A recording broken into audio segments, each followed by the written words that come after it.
Planner. Patrick Hayes, Planning Board. Eric Henry, Planning Board. Henry Susi, Planning Board. Charlie Ferguson, Planning Board. Thank you very much. We have 3 items on the agenda.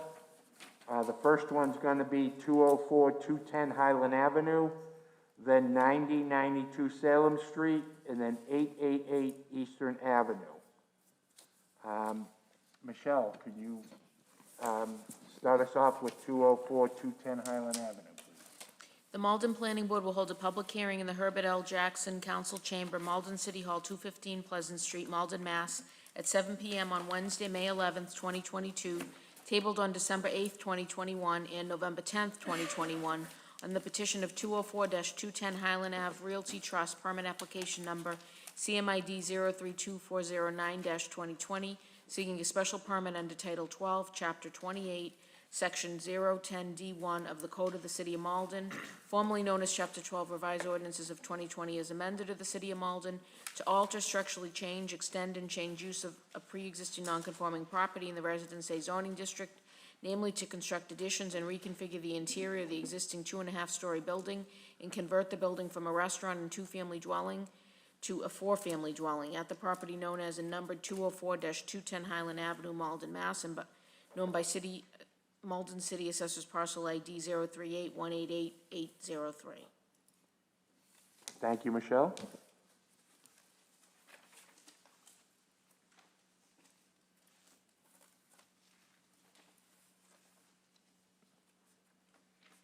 Can you bring us up to speed on where we are with this petition that was tabled? Yes.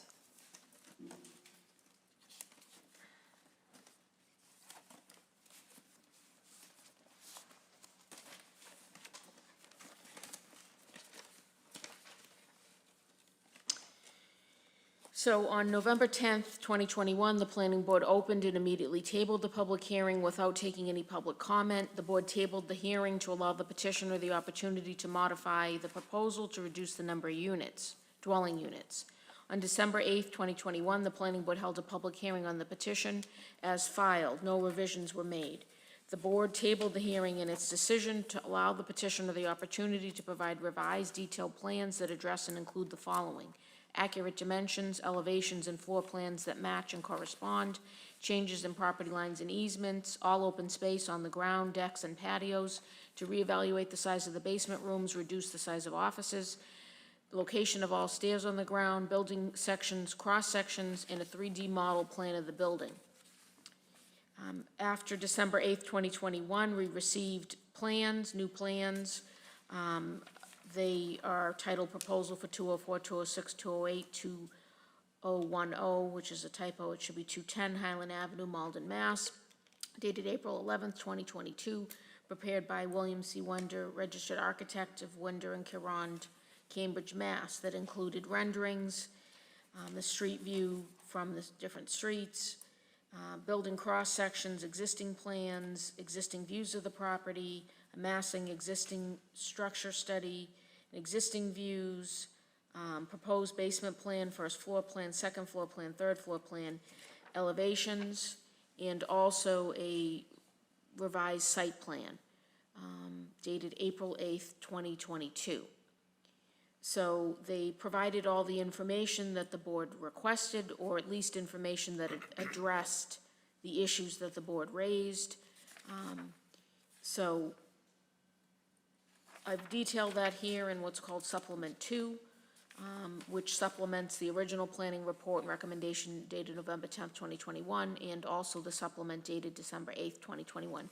You have copies of everything in your package, including the new revised plans.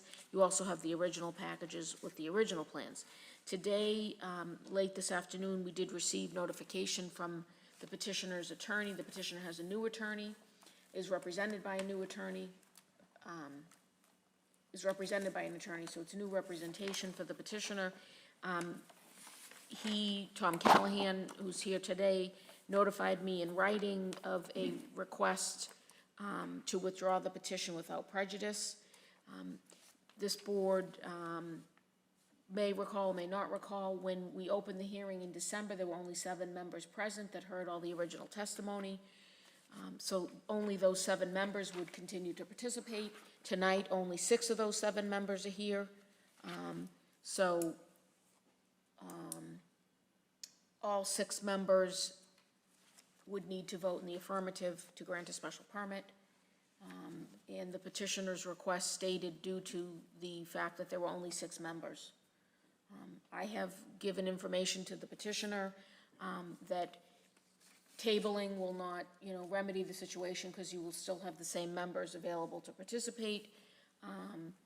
And if we were to lose a member, we'd be in the same situation. I suggested that they might want to present to the board an idea of withdrawal without prejudice. If they were to do that, if the board were to grant that, they would be able to withdraw without prejudice and refile the petition at any time. They would have a whole new public hearing and would be able to have that hearing with a full board. So any 9 members of the board could then participate in the new hearing. Wouldn't be the same as, this would be a whole, as if it were a new application and a whole new process would start. So I did make that suggestion, and I believe, as I said.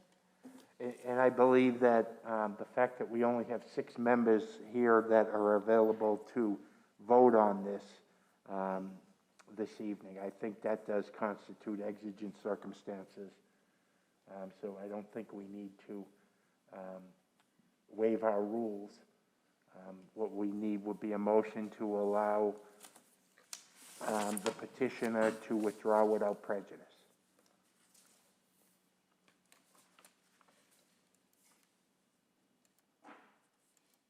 Is there anyone that would like to make that motion? Oh, and I should note, out of the 7 members here, it's, Diane Shuhar is one of the members that would not be participating. Right. Because she's not one of the original 7. But So all the other 6 would be able to participate and vote on this motion. Right.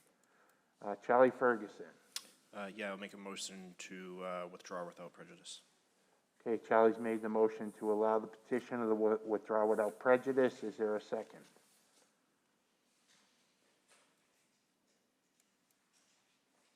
Eric Henry. I'll second that motion. Eric Henry seconds it.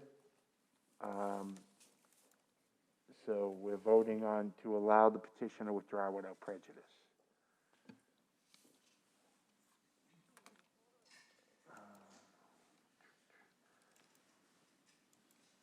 Okay. Michelle? Charlie Ferguson? Yes. So yes, a yes vote is to allow withdrawal without prejudice. Tawadich Geber Selassie? Yes. Risa Gray? Yes. Patrick Hayes? Yes. Eric Henry? Yes. Henry Susi? Yes. Charles Leoven? Yes. So the petition for 204-210 Highland Ave has been allowed to withdraw without prejudice. They will need to resubmit plans and resubmit if they want to pursue development of that property. Right, they will reapply and you will schedule a whole new public hearing. Abutters will be notified, publication of the notice in the newspaper and posting with the city clerk will need to be done. Thank you, Michelle. The next item on the agenda is 9092 Salem Street.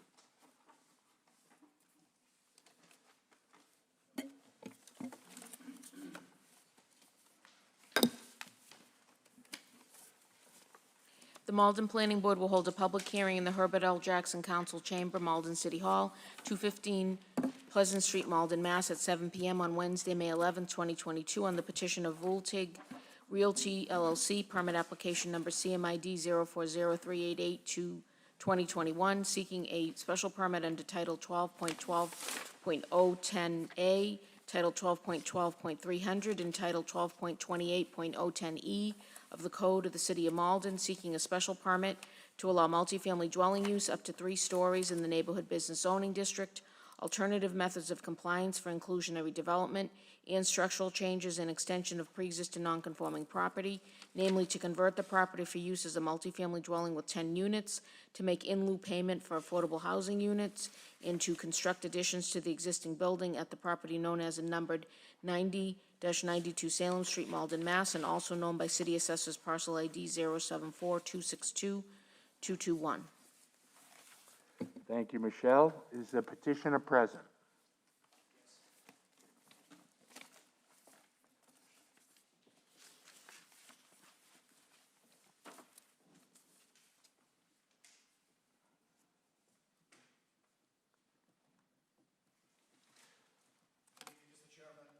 Board. My name is Martin Murphy. I'm one of the principals of Baltic Realty. This is my wife, Tamara. We've been before you before, most recently 2018, on a project on Seaview Avenue. So we find ourselves here again, seeking approval for a similar project. This project was initially set up to be a 9-unit project prior to the inclusionary housing provision being passed in the city. After due consideration, given the nature of this project and the outlay cost on the acquisition, it lends itself primarily to a Class A building. So therefore, we have decided to take on the burden of making the cash payment in lieu in order to mitigate the risks associated with a less homogeneous brand within the project itself. The cost is sufficient, and it adds a significant burden financially. It brings the sort of, if you look at the state of the building, given the deferred maintenance, which go back at least 40 to 45 years, you're basically looking at the land is what's there right now from the perspective of starting the project, even though we will have to keep the outside walls and stuff. The building is in significant disrepair. So in essence, the land cost here is about $136,000 a unit when you allow for the inclusionary cash in lieu payment. Given our extensive budget, I think you're privy to the kind of work we do.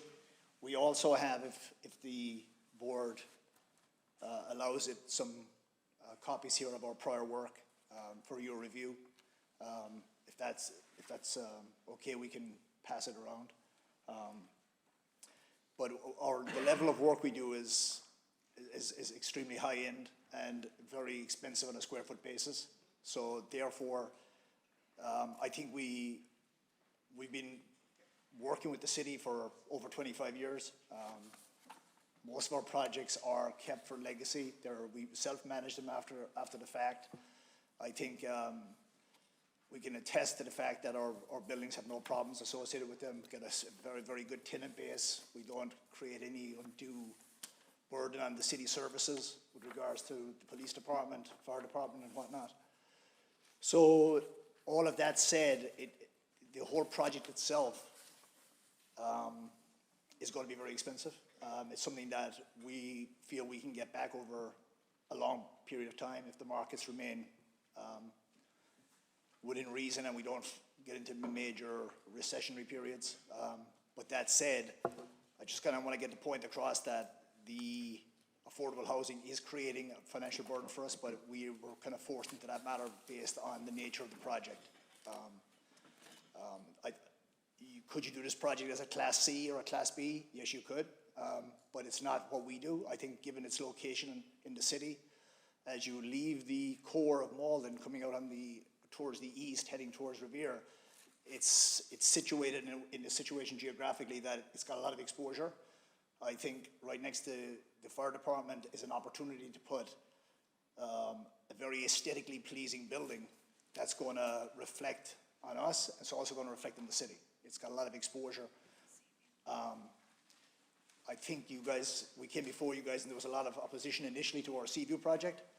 I can tell you that the neighborhood has been extremely positive once we get the work done.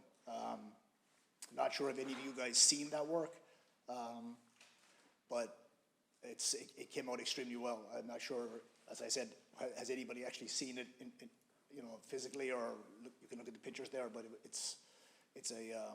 I think it's a major asset for us, and it's a major asset for the city to have within the municipality.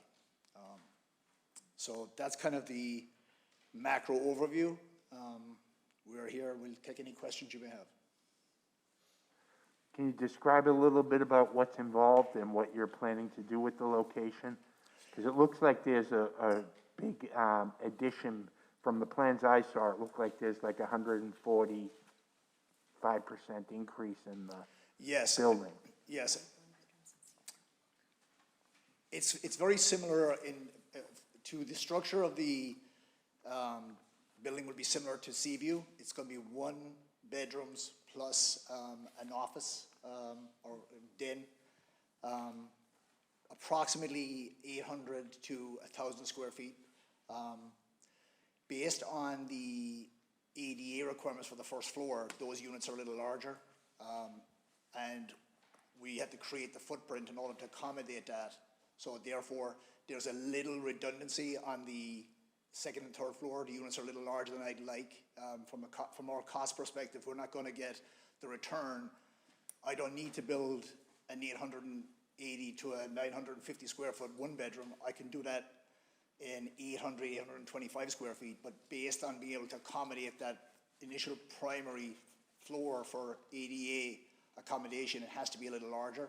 So therefore, that lends itself to the second and third floor being a little larger, and it adds some cost to the project. But there's only 1 2-bedroom in the whole building. Everything else is 1 bedroom plus a den, or an office. I think the architect calls it a den, but it does require an addition to be put on the back of the existing 3-unit building towards the north of the property. But I still think that within looking at even what Michelle had sent out, there is a density issue, which I think is part and parcel of wrapped into the inclusionary, allowing a violation on the density. But I think the rear setbacks and any other setback violations that are being, let's say, worsened by the application are more so from the practicality of the change of use as opposed to the physical nature of the building itself. The building itself is not going to worsen any nonconformity, but the change of use will. But I think given the overall design of the building and what it lends and brings to the neighborhood, I think that those conditions are, I think there should be an amenability to that, given the upside, adding additional residential accommodation within the city. I think that mitigates that sort of change of use, non-conformity being exacerbated. Okay. You had mentioned that you're going to be ADA compliant. I didn't see is there an elevator in the location, or do you just mean first floor will be First ADA floor, compliant? yeah. All 3 units on the first floor are ADA compliant. Okay, and how long do you think it would take to do the renovation? Well, it depends. I mean, given the current situation, normally you would be looking at probably a 9 to 12 month time frame. I mean, we did the project in Seaview in that time frame during the worst part of COVID. But again, it depends on availability of labor. I mean, obviously the economy is super heated right now, so everybody is, you know, has got their schedules filled out. So there's a lot of projects going on where contractors are sort of spreading themselves amongst multiple projects. But I still think that given the start date that would be picked, given where things are going and where, you know, within the economy, how the Federal Reserve is sort of slowing things down by raising interest rates and stuff, I think we're going to start, as we move into Q3, we're going to start seeing a slowdown overall, I think, and it's going to kind of help us from the perspective of, I think that craziness that's within the real estate market will start to cool, and hopefully that'll help with both labor, material costs, and more efficacy with regards to logistics of getting the project up and running and getting it completed. But our provision would be to have it completed within a 12-month period of breaking ground. Okay. Do you see any supply chain issues with materials? You spoke to the resources and labor issues, but. Yeah, I do, but I think that we did see that have more of a manifest impact on Seaview because it was kind of new to everybody. I think right now we kind of know the hot points of where certain products have a longer lead time. So you're starting to order those, like let's say you're going to order something in a 6 to 8 week lead time, you're now giving it a 10 to 12, 14 week lead time to kind of mitigate those logistic issues. Okay, thank you. How are you planning on handling trash at the location? Well, originally, we were going to have an on-site dumpster. I did see that Michelle had put on her notes that that's something that's not amenable to the board. I think my point is the dumpster it makes a concise area. Part of what we were going to do there was, I talked to my excavation guy, was we were going to put a grate in there where the dumpster was going to be in an enclosure. You could power wash it. We were going to, even though it's not required, we were going to put a dry well in the parking lot to take runoff water.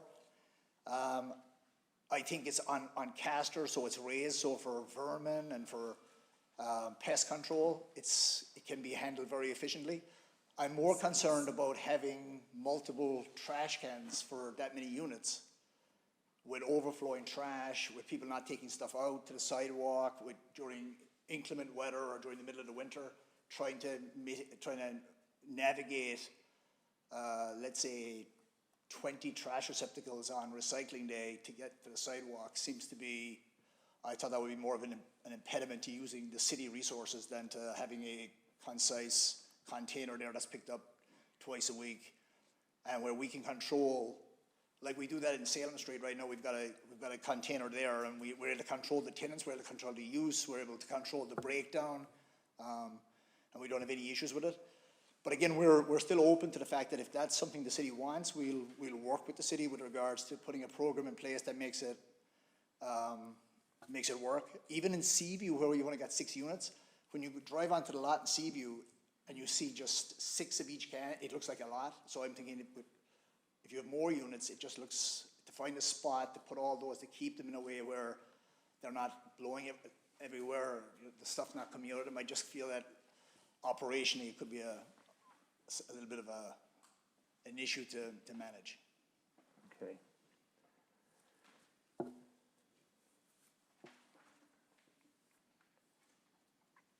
Can you speak to the cottage shed that's being proposed for bicycle storage?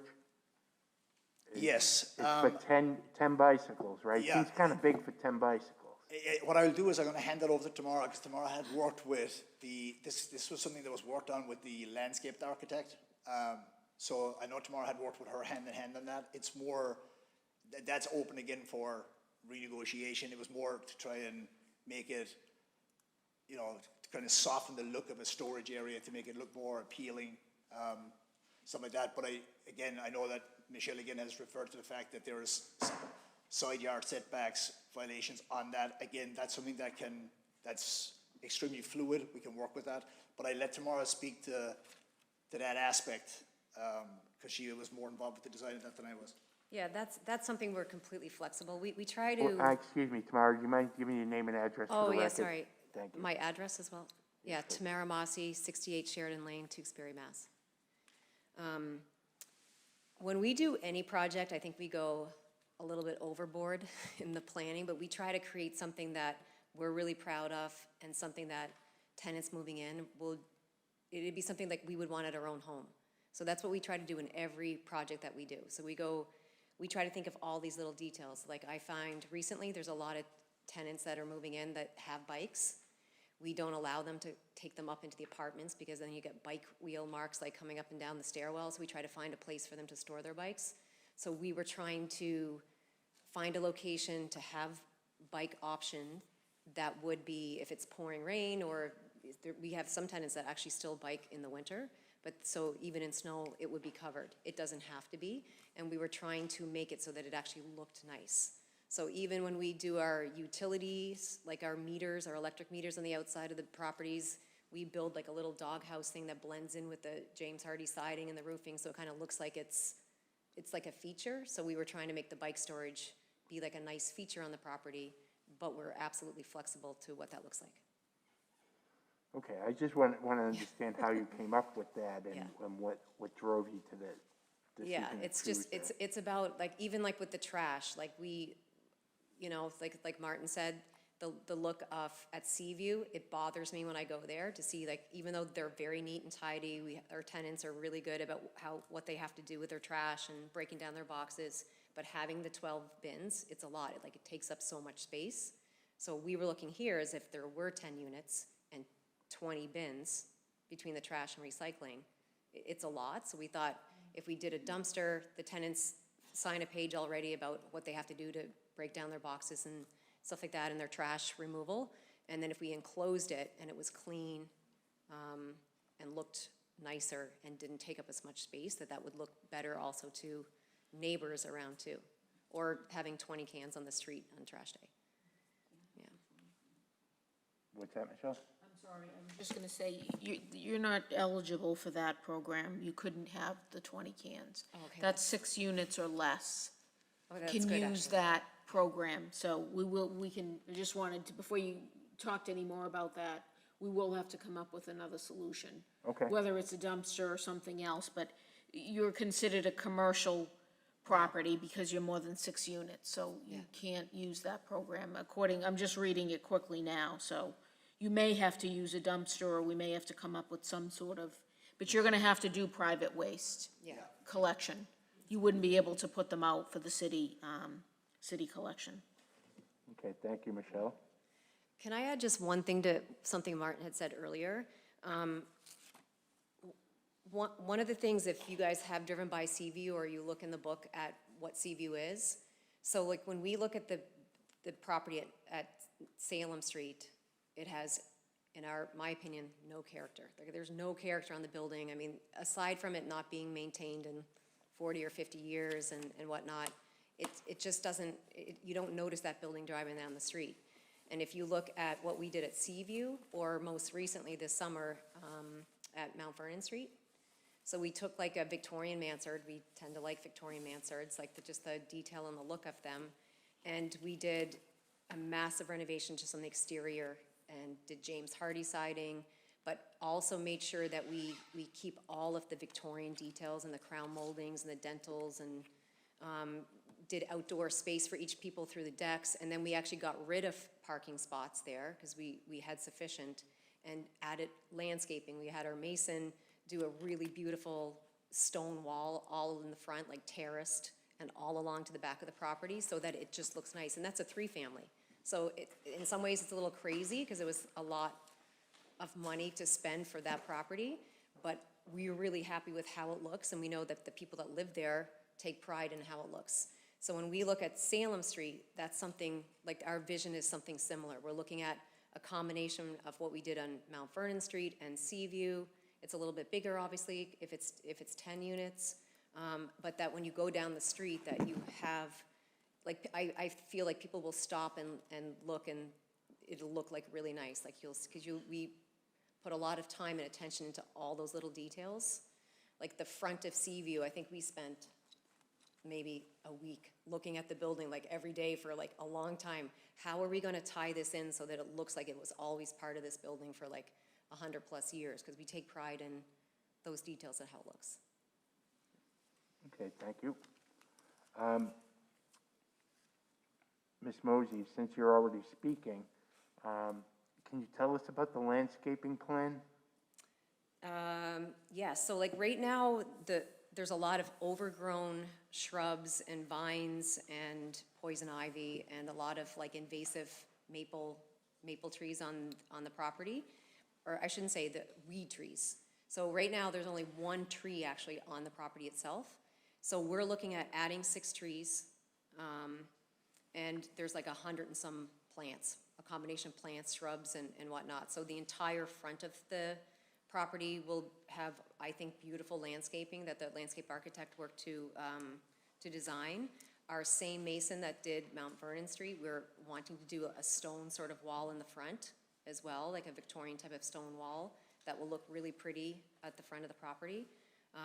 We have an arbor on the side, on the left side, so that the pathway for people to go in, that it would kind of demarcate that pathway and look really pretty with landscaping around there. And then the back of the property, there's additional landscaping areas at the back, and the right-hand side where there'll be a little sort of patio area for, you know, like the tenants there. And then in the back of the parking lot, there's like a couple trees in the back as well, shade trees that will be planted. Does that answer?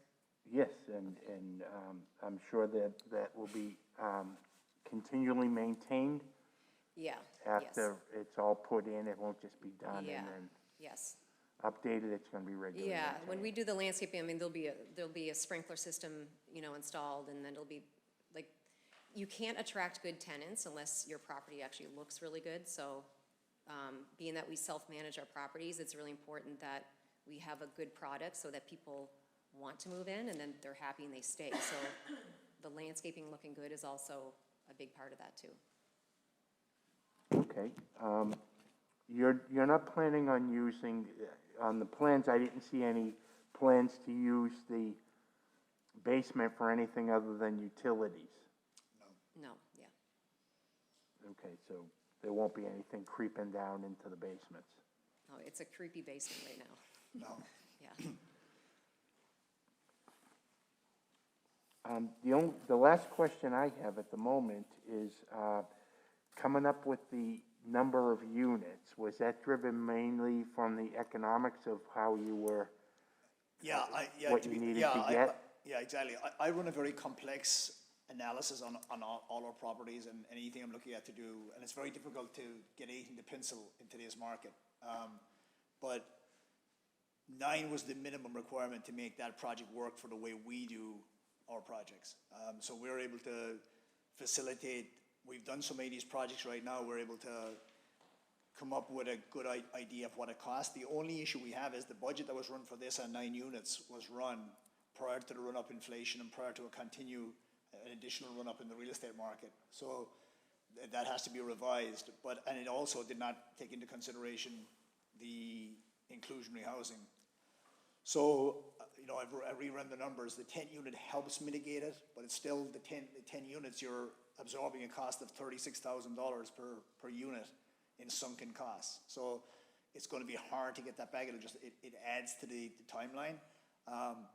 It kind of forces us to make sure that all of our finishes are as high-end as possible to attract that Class A tenant, because anything outside a Class A tenant will not make this project financially feasible. The numbers, I've run the numbers, and again, there could be a situation where if the market changes in a period of time, the market doesn't sustain where the Class A rents are today, there would be a situation where, you know, the returns could drop to, you know, break even or below that for a period of time. But we're long-term holders. We always know that the market's going to come back at some point. So that is taken into consideration. But this project right now, as I said, the way we do our work, 10 units is, like, we were trying to get an 11-unit qualification here because we really needed that 11th unit on the financial side to make the numbers, to give us some sort of margin of safety within the project. But we were, and Michelle is aware of this, we were trying to work a situation where we could purchase a little bit more property off one of our neighbors to make that happen. We were only short like 15 square feet, and we couldn't make that happen. But ultimately, that 11th unit would have made it better and made it more feasible, but it is what it is. The 10 units will make it work. It's going to be a little longer of a recapture period. Right, and that 136 a unit is all in. That 136 is not. That 136 is just acquisition and inclusionary housing buyout. That does not include any of the budget for None of the rehab. renovation. Yeah. So, I mean, the budget for rehab initially was about 1.4. It's closer to 1.6 right now, given the change in the market over the past 14 months. And that's something that there was a big delay between our initial plan submitted and inclusionary housing coming in and trying to relook at what we could do with this project, because we evaluated the options of reducing the number of units and then reducing what we do to the outside of the property. So like basically doing a much simpler project and see could we make the numbers work. Part of it is we have a hard time doing that. Like we have a hard time doing the project and it just doesn't look, it looks like a little bit cleaned up from what it is now. Like we take pride in doing the projects that we do. And there's just a lot of money required to make something that looks like Seaview looks with all of those details that we did. It's just, it's expensive. Yeah, I think to echo that, I mean, everyone has their own niche, and there are some people that are extremely flexible, and they can,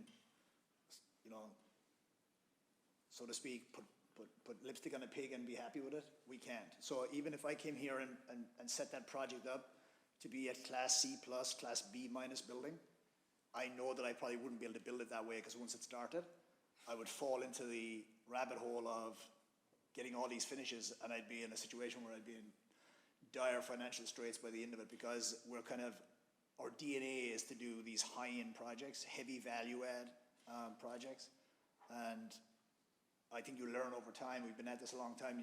It's difficult for us to kind of bring that quality down and be able to do a project that's more in that C plus, B minus. That's not kind of our wheelhouse. Our wheelhouse is the more Class A type projects. And I should add, Martin, it's not just that the finishes on the inside are high end. Because we're going to own these properties long term. I mean, everything that needs to be corrected, we try to do that in that phase. So like any foundation issues, anything that needs to be done, we don't want to just mask it up and then sell the building on to someone and they're going to have future problems. We try to correct all of those issues so that when we finish that project, it's like a new building, and it has all the character and the details, but there is a cost associated to doing it the right way. Yeah, no, I would agree. I would compliment you on your track record has been impeccable. One, you do a great job of renovating and going the extra step, but also that you end up holding it, that you're not flipping them as soon as you fix it up and flip it. And that's, I think, a big part of it. To be perfectly candid, when I first started looking at the paperwork and looking at plans and things, I was a little bit I was a little bit cautioned to buy the 10 units, but then as I reviewed it and looked at it more and went out and walked the site and compared it and went back and looked at the plans and things again, I started to find that I was drawing more on your reputation and your history. Yeah. And I think it's a nice transitional place to go. If you're able to pull off what is in the rendering and what you did up on Seaview, it's a nice transition to the historic firehouse, the Davenport Estate, the library, the church, as you come down that stretch of road. And that's exactly what you just said is exactly our premise as well, that there are such beautiful buildings and period buildings all along that stretch, that if we can add another one right there, it just kind of adds another dimension to that area. As you come out of the core, you've got another nice building right there to kind of add to it.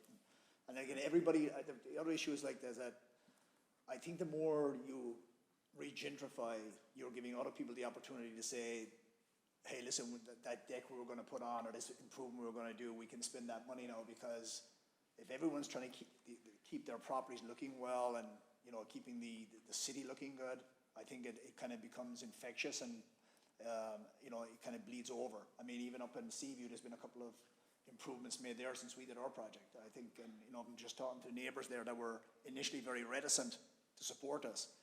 As that project got closer and closer to completion, there was a seismic shift in the way these people viewed it. I mean, they became our biggest supporters, you know, but initially they were very, and it's understandable, they hadn't worked with us before up there, and I think the same thing down there is once you start, if you put another building on there that's gonna have the period looks, I think it's gonna really be a nice addition to the city and to our portfolio. And your same concern with the 10 units, the residents in Seaview had that similar concern because there's a lot of single-family and two-family homes of people that have lived there for, 40, 50 years plus in their own, house passed down in their own family. So when we came in proposing to convert that property to 6 units, there was a lot of concern because 6-unit apartments in the middle of single and two-family homes, was concerning.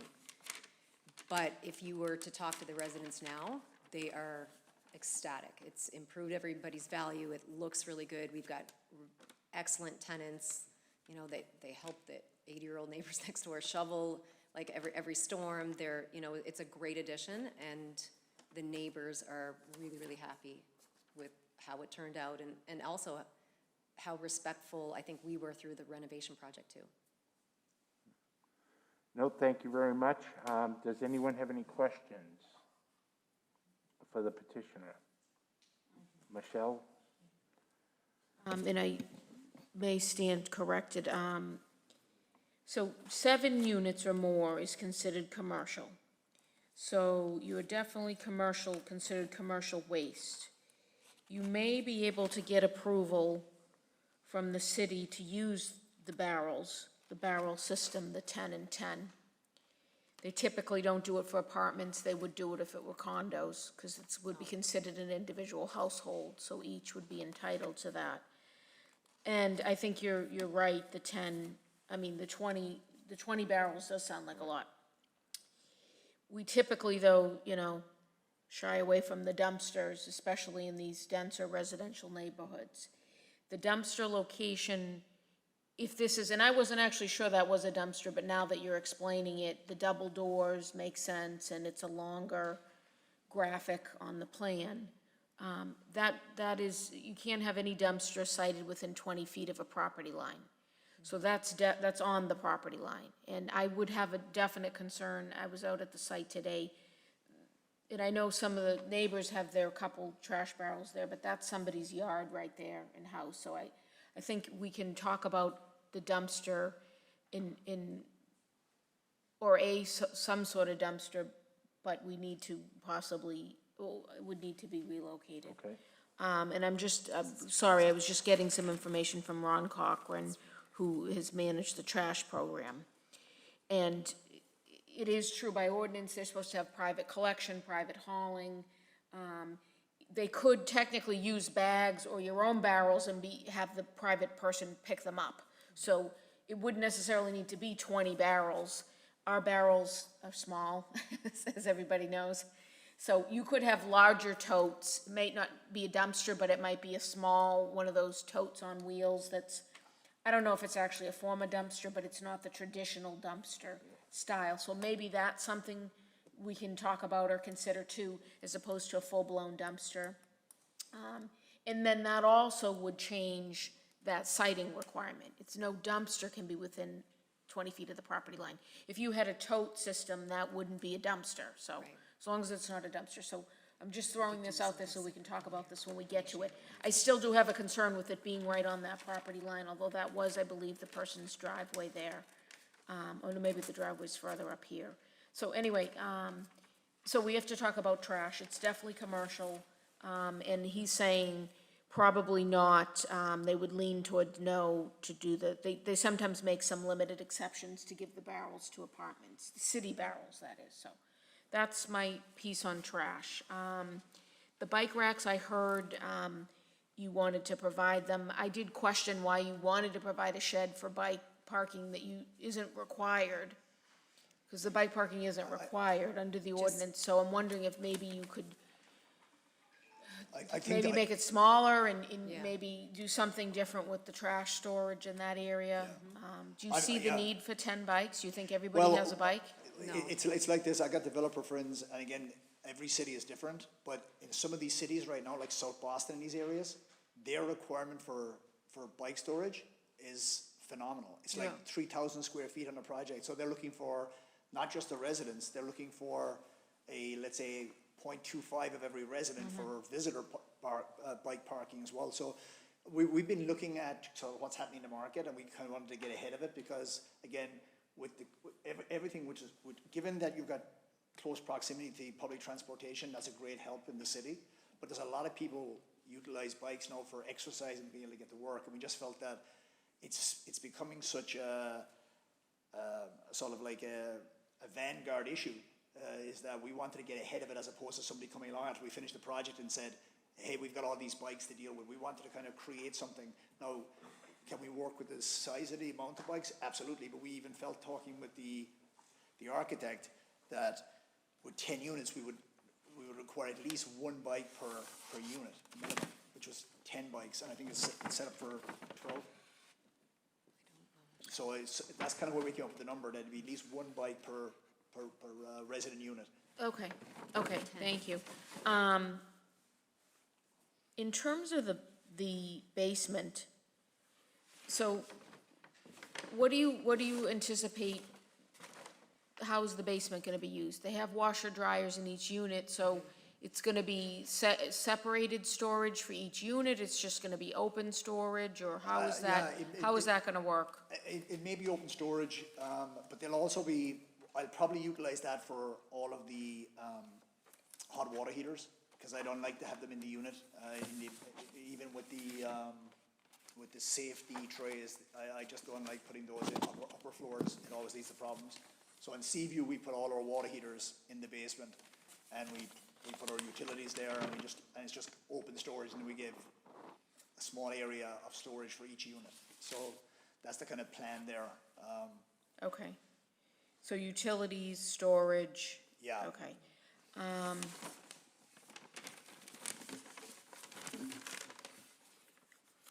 What is your, I know you mentioning Seaview, and you mentioned a couple of the other projects, but there was one project you did on Mountain Ave.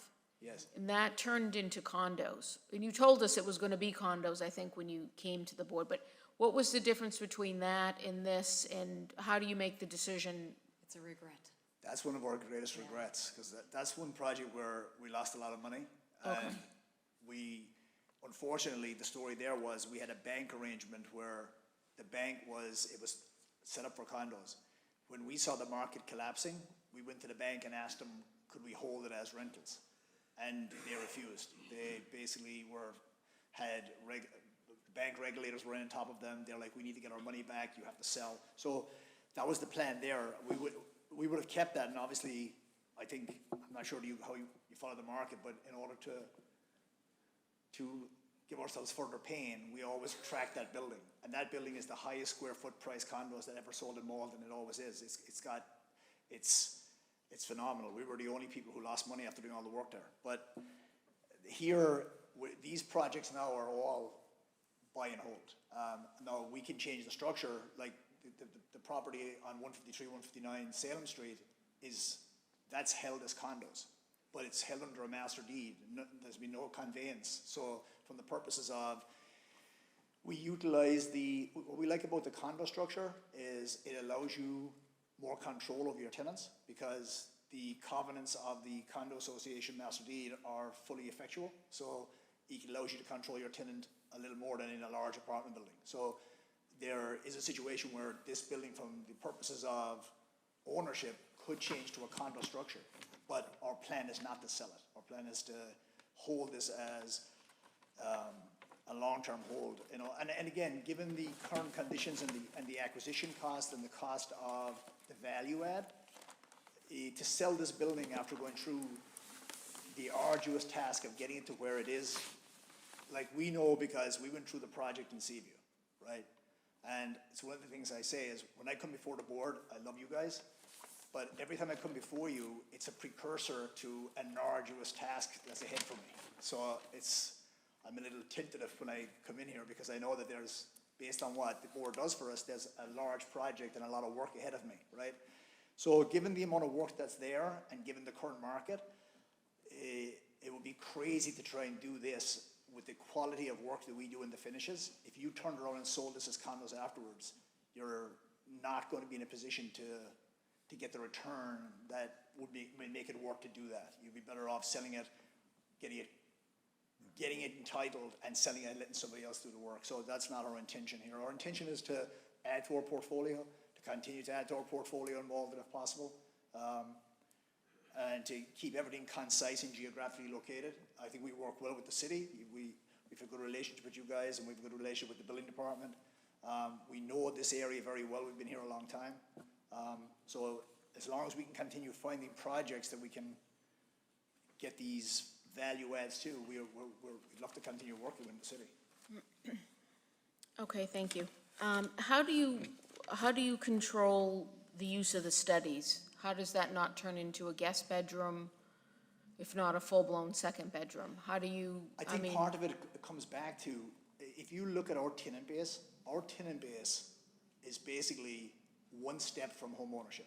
The majority of the tenants who leave our buildings, we get the notices, they're leaving, the majority of them, I would say 70% are going because they're buying a condo or buying a single family.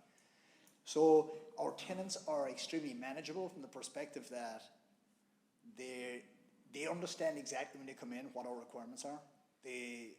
We've got a very detailed lease. We've got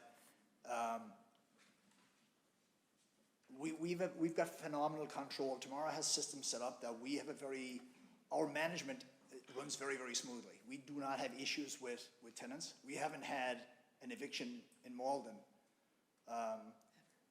The only eviction I ever had in Malden was when I bought Mount Vernon Street. There was a tenant there that was a relative of the prior owner that, after multiple opportunities for me to try and work with her to get her to move out so I could renovate, that was the only one I eventually had to, and again, it wasn't a full-blown eviction. She agreed once we got to the court steps. But other than that, we've never had an eviction. We've never had an issue with a tenant. If there's an issue within the building community, within our rental community, these people are contacted.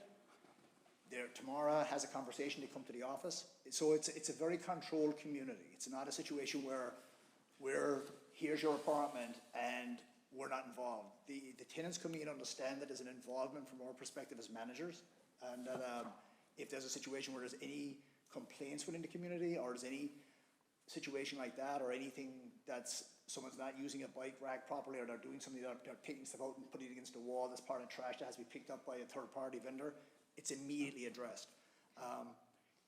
Again, the size of these units as well,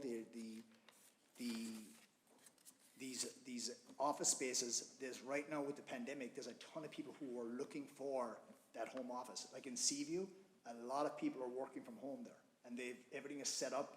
If you go in there, it's completely set up as a permanent office, where sometimes there's one pod or two pods, depending on if there's a couple that are both working from there. They're both stations. So the other thing is what we did in Seaview as well, is we kept the square footage to the point that you couldn't even use it, and we also had the utilities built into the closet. So it's... Yeah, like you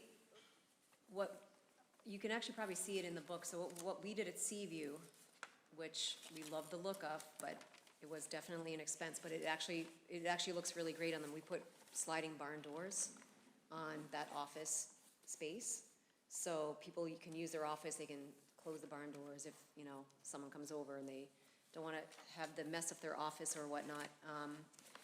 They don't have closets, you know what I mean? So you actually probably, I don't know if you could even fit a full-size bed in them, but so they're suited for just a desk and a bookshelf. In the last project we did, we actually did build a custom bookshelf and like floating shelves on the wall, so it's kind of set up that you would actually just put your desk right underneath there. So the way that they're designed, we want them to be used as an office, and so we set them up to be that way. Like we'll put like the USB plugs and all the stuff like set up so that it's actually ready to go there as an office. And I actually only see one of them that actually even has some sort of closet. Some of them on the plan have like built-in bookshelves as part of one of the walls. So they definitely will be used as office space. And it's like I said earlier, it's based on the footprint for the ADA. For me personally, I would love to build 750 to 775 square foot one bedrooms all day long to keep these rooms smaller, because A, it's gonna reduce my cost of construction, and basically, from the rental perspective, I'm not getting that additional income for another 50 to 75 square feet. If the building is done right, you're gonna get the same, so it's even the situation with the two-bedroom apartments. I don't want any two-bedroom apartments if I could right now. I wouldn't want even a two-bedroom apartment in this project. Ideally, I would 100% want either efficiencies or one-bedrooms, because based on the expensive building these on the cost structure, the return and the utilization of a smaller one-bedroom unit is a way better business plan than these two-bedroom units, significantly better. Because it lends itself as well to, we get a lot of couples, they're either, getting ready to take that next step in their life to get married, or they're engaged or whatnot, and they've got a period of 2 to 3 years where they want to live in that high-quality unit. They're upwardly mobile, they've got good jobs, they can afford it in their budget, and they're looking for that office space, they're looking for the work from home, that's the kind of the qualities they're looking for match with us like a hand in glove. It's not that we're out there trying to find people that we can kind of shoehorn into these units. There's a high demand for these type of units right now for the quality of tenant we're looking for.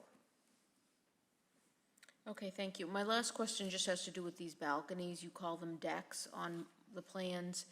This is a little different, like Seaview, you put them off the back because they were originally gonna be, I think, a second means of egress, or you were gonna have stairs that went down, and then I know that changed. But these seem to have like private balconies or private decks, so how do you, I don't know that any of your other buildings have that. How are you gonna control use of that? A lot of times in the city, the newer buildings, there's actually provisions in the ordinance that say no balconies, because they don't want people storing stuff and hanging stuff, and because of that look to it. So this kind of has a lot of little nooks like that around it. Are you gonna have rules in your leases? Yes. About that, or? Yeah. 100%. I mean, if you look at our decks on Seaview, if you look at our decks on Salem Street, if you look at our decks on Mount Vernon Street, if you look at our decks on Bainbridge, you are not going to see those as storage areas, because if we see anything out there, it's immediately brought to their attention. And because these, again, it's all a matter of communication. When somebody reads through the lease with tomorrow and they sign off on it, if they understand as well that if they're in a nice unit, a lot of our tenants like to be able to renew their lease. They understand if there's violations and they don't, if they continue, they're not going to get a renewal. Outside of the fact that they're not going to be allowed to have that violation remain in effect during their tenancy. So, Yeah, we have a full page on every lease that addresses that. Okay, yeah, because I was just thinking, this is a little different, whereas some of those are shared, so I could see another tenant complaining, whereas these are more like private spaces, so I don't know who would complain, because if the person using it, but you feel like you'll be able to regulate it, okay? Yes, he will complain. Okay, thank you.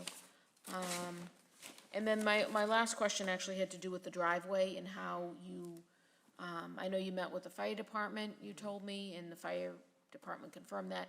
Could you just briefly explain, and I think during the comment period, we'll hear from the fire chief, but could you explain what your plan is? I know initially you proposed a curb down the entire length of the driveway, but then on the new plan, that was removed. So you're proposing a retaining wall and fencing. Could you talk about that a little bit? okay, so yeah, so we are working, I think we've got a very good neighbor in the fire department, and we're both sort of working collaboratively to get a good solution here. We have agreed to remove the curb, and just go with a wall at the back. It's going to be approximately 40 feet coming off that back corner, which will, based on what you were saying, it's going to give you that 75 foot to the back of the pavement, the sidewalk pavement of clearance. The one thing that has to be addressed as we walk forward is, on the easement is, and I think we're working with the chief and with the gentleman who run facilities, Eric.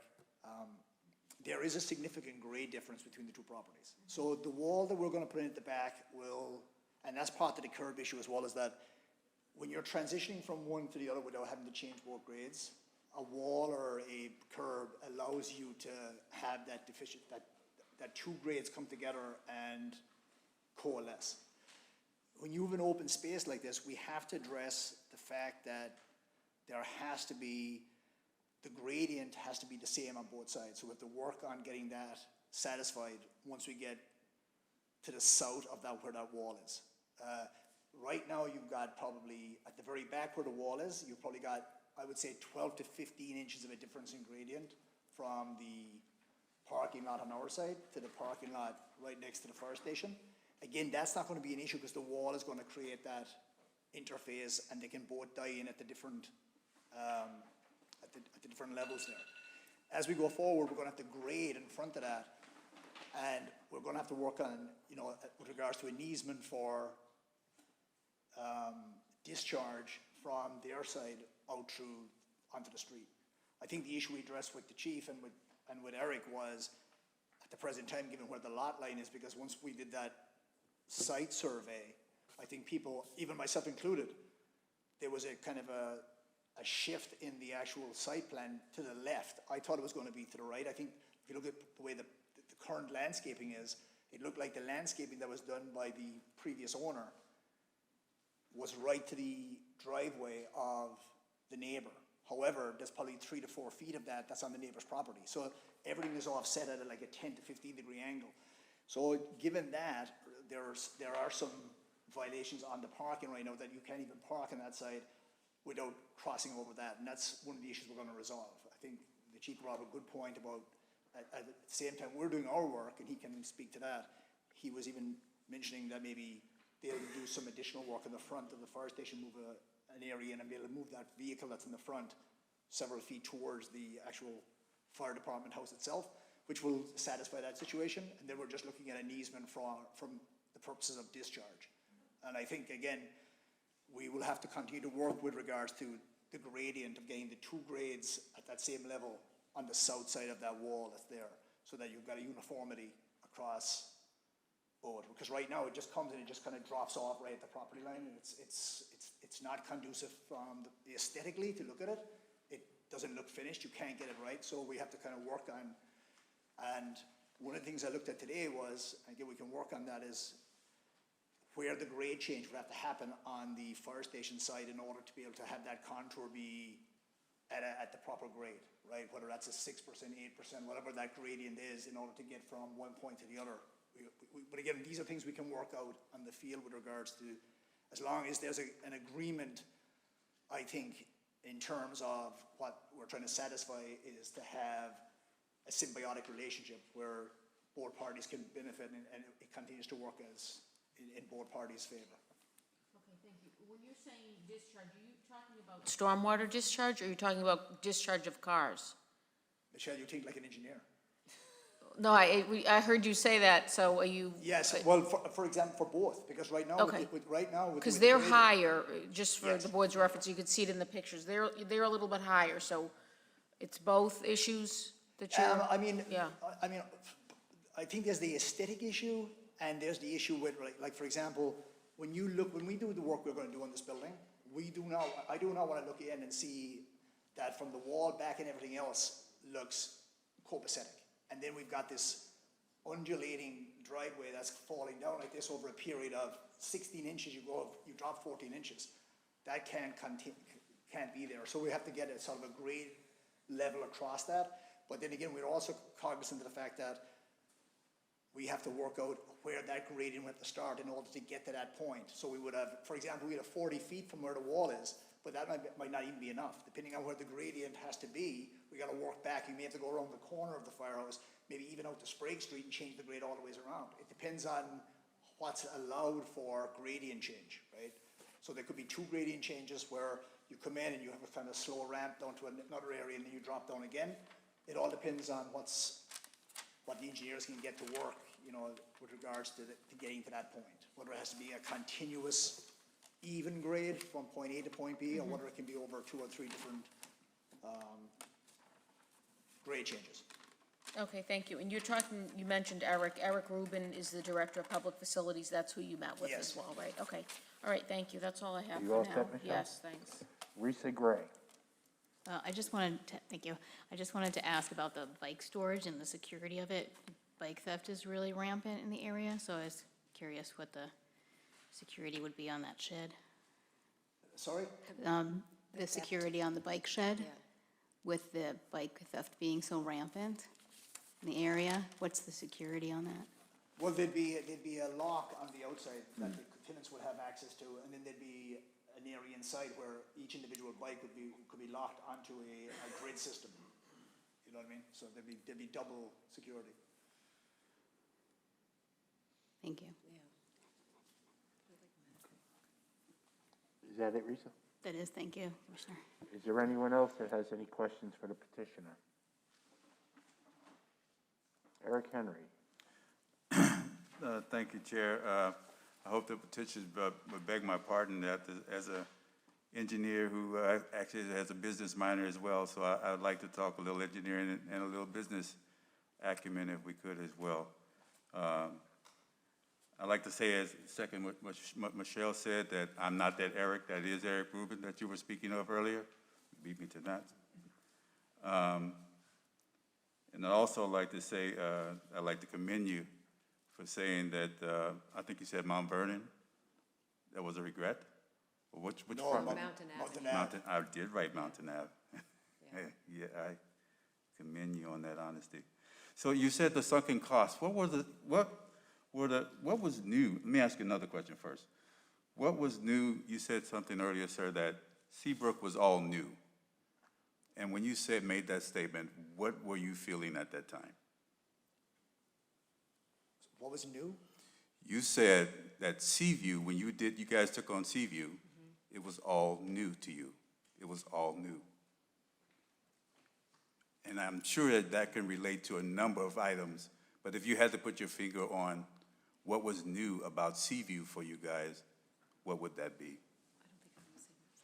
No, maybe I was misinterpreted. I mean, the only thing that was new to me was the dealing with the neighborhood having such pushback on the project. The actual nature of the project itself, we've done several projects, so there was nothing new from the perspective of, I've been renovating properties for over 25 years, so I'm very experienced in taking on projects that have massive value add and massive problems, structural issues. So none of those things really faze me. The only thing that was new on that project from the perspective of something we hadn't done before was extending the parking lot, where we had to put in an engineered wall in order to extend the parking lot, given the gradient and how high it was. That would be a new sort of construction element that we hadn't dealt with prior. So that was a new element. But I think we embraced it and did a very good job with it. But other than, I think the neighborhood, I don't think we envisioned the neighborhood sort of initial pushback, given what we were presenting to them. And I think if you went back and canvassed them right now, they probably would be the same way, given how it turned out. But other than that, You think they would be the same way as when you initiated the project, you're No, saying? no, no, I think Okay. I think they'd be like, maybe we were a little harsh, but again, they didn't know us. In unison in the affirmative now, I would say. Yes. Yes, gotcha. Yeah, you said the same.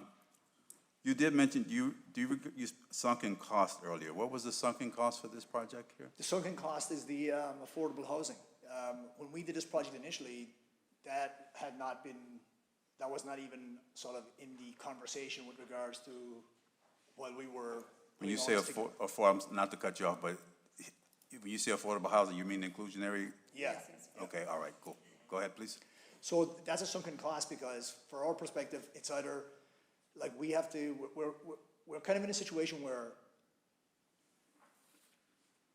I don't want to describe it as a mixed use, but there's a situation where when you're going to this level of expenditure, you have to mitigate risk, right? And the mitigation of risk has to be that you kind of have to stay within one genre of whether you're a Class C, a Class B, Class B. And that's or Class A with you, for you. Right, it's Class A for us. So Yes.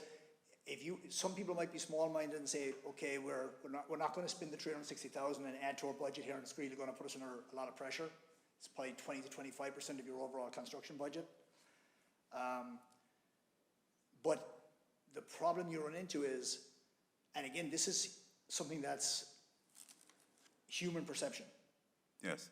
The perception of Class A properties? A Class A person coming in is very cognizant, and they'll ask, it's funny, and I mean, it's it's out there, we experience it, is the first thing people ask are, who else is in this building? Right? Right. So if someone is Class A and they're paying, and again, we're putting our project together based on trying to get a certain look on that street that's gonna cost X amount of money. So with regards to what the Class A are playing, I would definitely like to discuss that with you a little bit further as well. But what was the sunken cost to make this? What you gave a figure, I thought, earlier. It's The estimate of the sunken cost, 360,000, yeah. 360,000, okay, thank you.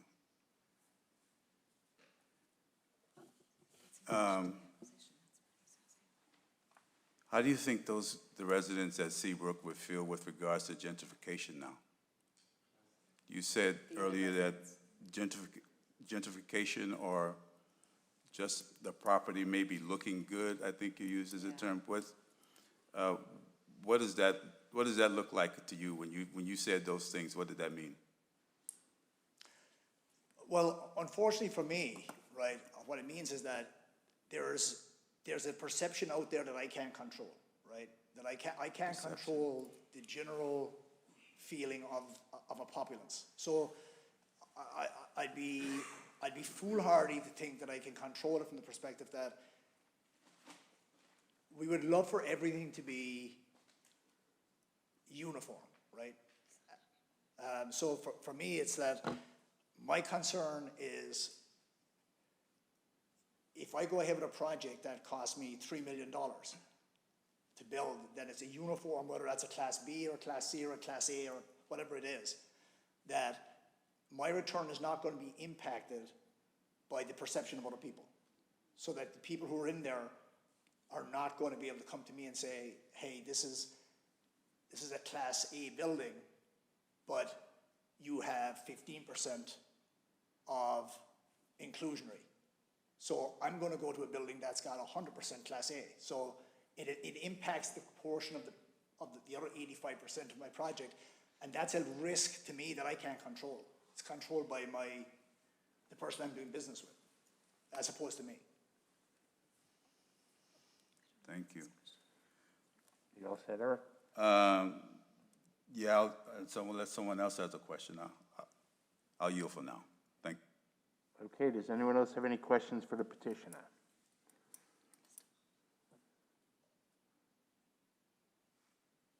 Any other questions for the petitioner? Okay, Eric? Me again.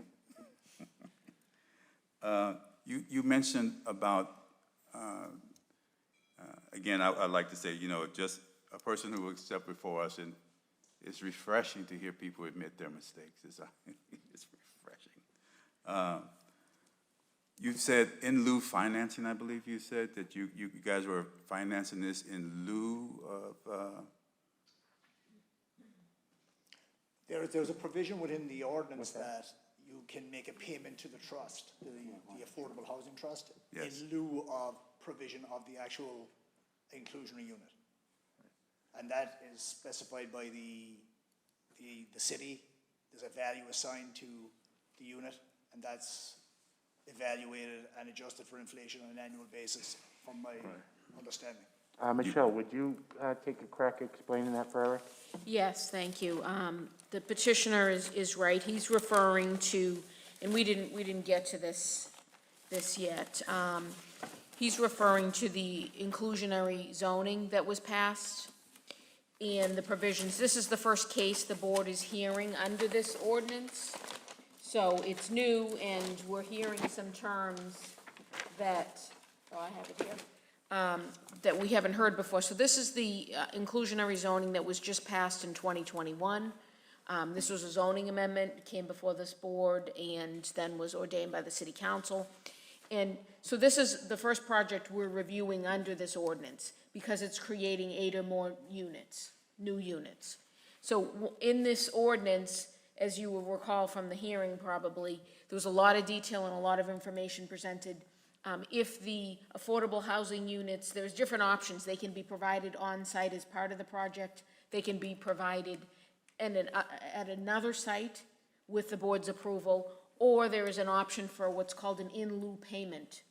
So And that's at the option of the developer, so they don't need the city approval to do it if they comply with the rest of the ordinance. So they've chosen the in-lieu payment option under the ordinance.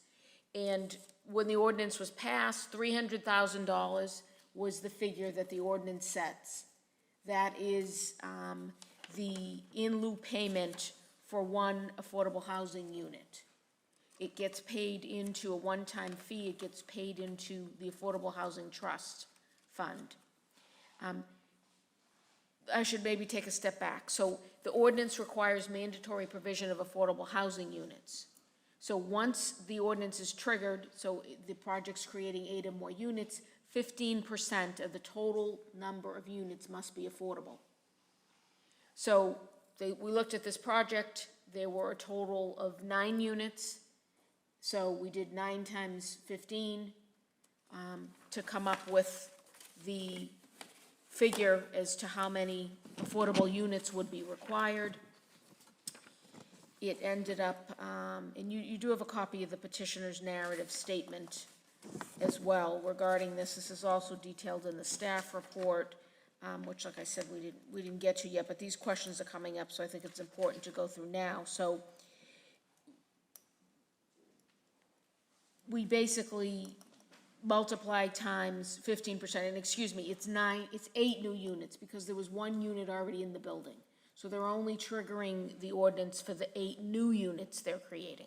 So we did 8 times 15%, that comes up with 1.2 affordable housing units. So either they needed to provide the 1 affordable housing unit on their site, or ask permission to put it somewhere else on another site, or go with the in-lieu payment option. The percent, the one, I mentioned it was 1.2 units. So regardless of whether the unit's on-site, off-site, or not, the 0.2, that fraction becomes a monetary payment. So we do 0.2 times 300,000. So that's how we came up with the 360. 300,000 for the unit, and then the 60,000 is the 0.2, the fractional percentage. Since obviously we can't create 0.2 of a unit, the ordinance requires automatically that fraction is given to the city, to the Affordable Housing Trust. So that's where the 360 is coming from. Right now it's 300. As the petitioner just mentioned, and we won't get too far into this, every July 1st, the city can adjust that number based on inflation. So this petition was filed under the current ordinance, which is 300,000. Petitions filed after July 1st could be looking at a different number, if you will. Not a Okay. different number, 15%, but a different monetary number if they choose that in-lieu payment option. So Something all else that that's- they're talking about is coming from our ordinance. Something else that's tied to the upcoming change in interest rates on the, you said July 1st? Yes, it's actually tied to the increase. Yeah. The fee shall be adjusted for inflation annually based on the change on the consumer price index for all urban consumers, housing index for the Boston, Cambridge, Newton, Mass, New Hampshire area, or any successor index. The city of Malden shall update and publish the adjusted fee in lieu annually beginning on July 1st, 2022. Okay. So that's where that number's coming from. It's our own, it's based on our own ordinance. Thank you. Okay, does that answer your question, Eric? It does. If I could, it did generate another question or two, unless somebody else has it. Okay, if it's related to the It- project, It's yes. a continuation. So just for the record, you decided to, I think, what, 360, a payment in lieu? And the reason why I ask and I bring this up, because you also did mention this as risk. And I did wanted you, give you the opportunity to pay the proper respect with risk that you're taking on with this project. It's, inclusionary zoning, so it's gonna be 1 unit in overall on the property? It would be 1.2, as mentioned by Michelle. These 0.2 would be a fractional, it's monetized irrespective. Correct, So there'd correct. be 1 physical unit if we were to go with that option, yes. Going with that option, they've chosen the in-lieu payment option. Thank So you. there will not be any affordable housing unit as defined by ordinance on site. Sorry if I Now I no, clarified. I- They chose the in lieu payment option as opposed to citing it at the property. So then, the in lieu payment totally wipes out this? It's an option in our ordinance, yes. Okay. It's Thank you. written, So Eric, the yes. money goes into a fund now, so if there's projects in the city that, that are associated with affordable housing, like from CPC, there's monies going into that affordable housing fund. This would add to that. Well, it's actually a different, it's not, just to clarify, it's not the CPC Affordable Housing Fund, that CPC can be used for affordable housing. This is a separate fund, the Affordable Housing Trust Fund. And you probably recall, and I have copies if anybody wants to see them, when we did this ordinance, I passed out the Affordable Housing Trust Fund plan and also the formation of the plan, of the fund. And so that just details how that money can be distributed. As Chuck, as the chair mentioned, the city can use it to build affordable housing, essentially. Okay, thank you. Just two more questions, if I could. The first one is going back to a topic earlier, is about gentrification, and in what context were you using that earlier? When I say, I was talking about genre. So for example, the genre of a Class A building is for example, the buildings downtown Malden here would be classified as Class A, right? And it's associated with, if you're paying $2,000, $2,500 a month, you're paying it based on, having a certain lifestyle or certain job, and you're qualified on your 28 to 30% of your income to pay that kind of money, right? So the Class A, so people who are, it's kind of a stratification. Normally somebody who, let's say, is making $40,000 a year would be maybe in a C plus to a B class building. Somebody who's, let's say, like in Lawrence, we've got properties in Lawrence. There's people a lot closer to the poverty line, so they're going to be in a sort of like a C minus to a D plus type property. It all goes down to the cost of the unit, the rent level in the unit. Sort of, whether we like it or not, it's just a statement of fact within life in general. It's similar to somebody who, like we talked about, if you're making $40,000 a year, you're not going to be driving a Maserati, right? So somebody who's making more money is going to be in the Class A building. Now, the affordable housing provision does not allow us to change the building of the unit. So the unit has to be built to Class A, right? But the provision is based on a standard where it meets a certain income standard, right? And one of the things when we read through it as well is, and I talked to Michelle about this, is that there's also provision there where it's an all-inclusive housing cost. It's not just your rent. So therefore, depending on what you're making for income to qualify for that affordable unit, your full housing cost is the percentage that you're paying. And the way I was reading into it and looking at it, it leaves the landlord also as the last guy to get paid. So therefore, your gas cost, your electric cost, all of these costs get taken out of that percentage of your income that goes to your housing. And it's basically whatever these costs add up to, the residual goes to the landlord. So you're not even on a fixed rent. So therefore, if somebody decides, I like my apartment to be at 80 degrees all the time, and they run up a $500 a month gas bill in the winter, where somebody who is in a similar unit, who's running a $200 bill, you've got a $300 differential. That $300 differential could come back and impact the landlord, because their overall cost is still going to be, let's call it $1,000 a month, okay? So if they've got a $500 all-in utility cost, their housing cost goes to $500. That's what the landlord gets paid. In order to build a Class A, that really requires $2,200 to $2,500 a month to make it a feasible economic entity. So these are the kind of concerns that I saw in the provision itself as well, where you're not even guaranteed a certain rent, and it also impacts the marketing from the perspective that once somebody sees somebody getting rent at a different level for the same unit, it's a lot more difficult for them to reconcile the fact that they're paying twice as much for their unit. So it impacts your marketing of your building, and you're getting more pushback. So these were the concerns I had from the point of view of trying to explain to you where I looked at the risk. These are risk factors that are outside of my control, but they're a situation where I have to hedge those now before I would go forward and spend that kind of money in a project, because if they manifested themselves after the fact, it could leave us in a situation where we can't control the narrative with regards to the income stream on the building to try and justify what we've spent on capital expenditures to get it to where it is. That's kind of the kind of logical thinking that we had in the concept.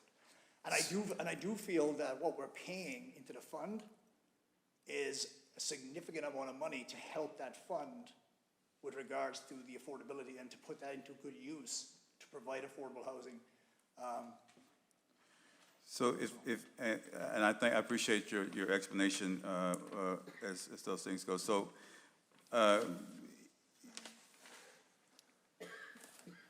correct me if I'm wrong, I think what I took from what you said is that from your perspective, you view gentrification from an economic point of view. Yes. That is the only factor. Gentrification is, $3,000 a month or $2,200 to $2,500 a month. You come as you if you get past the application process, you're welcome. I understand. You answered the second question, and I just relayed those figures to you. So with that, I'll yield. You all Thank set, you. sir? Thank you. Is there anyone else who has a question about the project on the board? Is there anything you'd like to add to your presentation? I think the only thing I'd like to sum up on is I think that we like to kind of consider ourselves sort of a partnerships in what we've done in the city. We've come to you guys on projects up to now, several projects.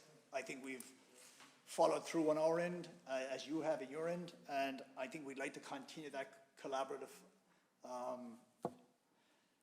engagement. I think that if this is approved, what you're looking at here is what will end up on Salem Street in the next 12 to 14 months, without any deviation. I think we've proven that whatever we say we do. We don't cut back, we don't cut corners, and I think we'll provide what you're seeing here in a conceptual situation is what's going to end up manifesting itself on Salem Street. I think, as the chairman stipulated earlier, there are a bunch of really nice period buildings on that strip, from the church right through Davenport and through the firehouse. I think that to add another one that kind of adds a little bit of diversification, but within the genre of still being a nice Victorian period detail, I think it's a positive for the city and it's a positive for us. And we would hope that you guys see it the same way. And with that, I'd like to close. Thank you very much. Michelle had one question. Yeah, I'm sorry, I had one other question. Did you, I know the entire lot is, well, the rear yard is paved entirely, pretty much. Did you do anything, looking into any drainage? Are there any issues there? I didn't see anything on the plan in terms of, I know sometimes you present info about the stormwater management, drainage, anything like that. Are you doing anything Yes. back Yes. there, or? Yeah, when we just did over the Mount Vernon project, it wasn't called for, but we put a dry well in, right? So one of the things we've kind of added to our projects going forward is I'd like to be ahead of things before I do my paving and put my drainage in, so that all of my piping is laid, so any water coming off of the actual building itself can be directed into a wastewater management situation before there's a problem arises and I'm having to do it retroactively, which costs more. So we've already had conversations and had Bill Callahan from Callahan Excavation look at the lot about, it's a great sized lot, so we could easily create more of a centralized dry well there and grade to it. But there is provision to put a dry well in the back parking lot. So is so that's for stormwater management? Yeah. Okay. And is that why, on that note, is that why Callahan trucks are parked there? Or No. what's going on with those trucks parked there? Again, it's part of the economic conditions we find ourselves with gas, as expensive as it is. My lot, I have a great relationship with Bill. He's done all our work. He's done a lot of work for us.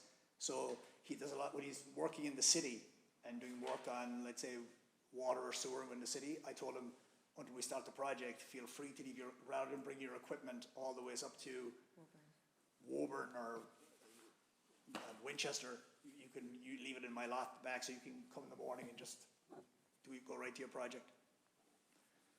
Okay. I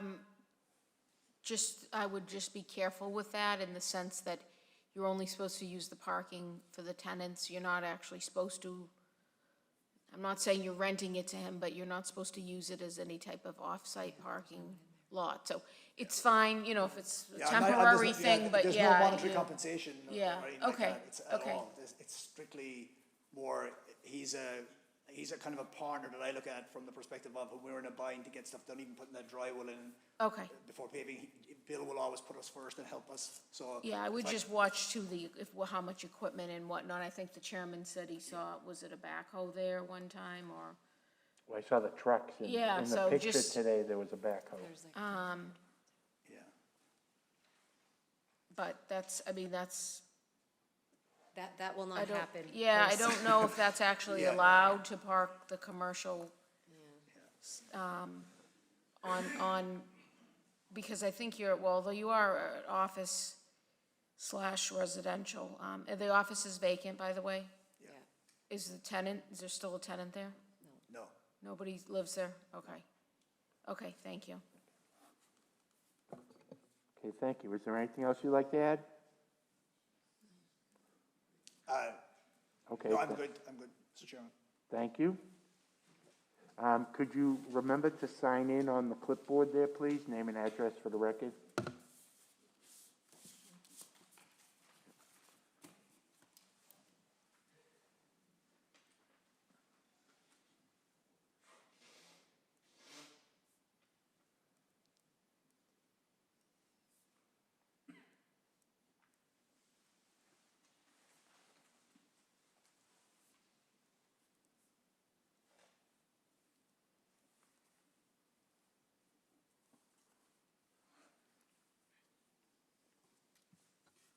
Thank you.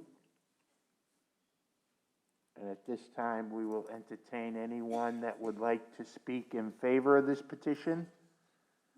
Anyone to speak in favor? When you come up to the microphone, please state your name and address for the record, and don't forget to sign the clipboard. Council. Thank you. If I may, one thing, Michelle, did you get a copy of the letter from Lisa Poro?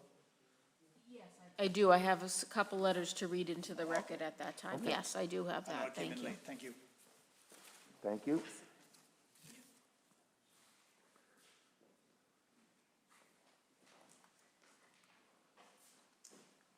Good evening. I'll sign in first. Thank you.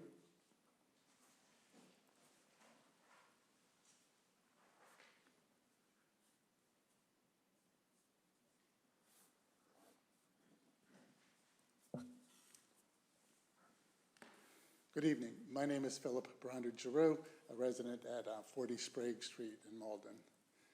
And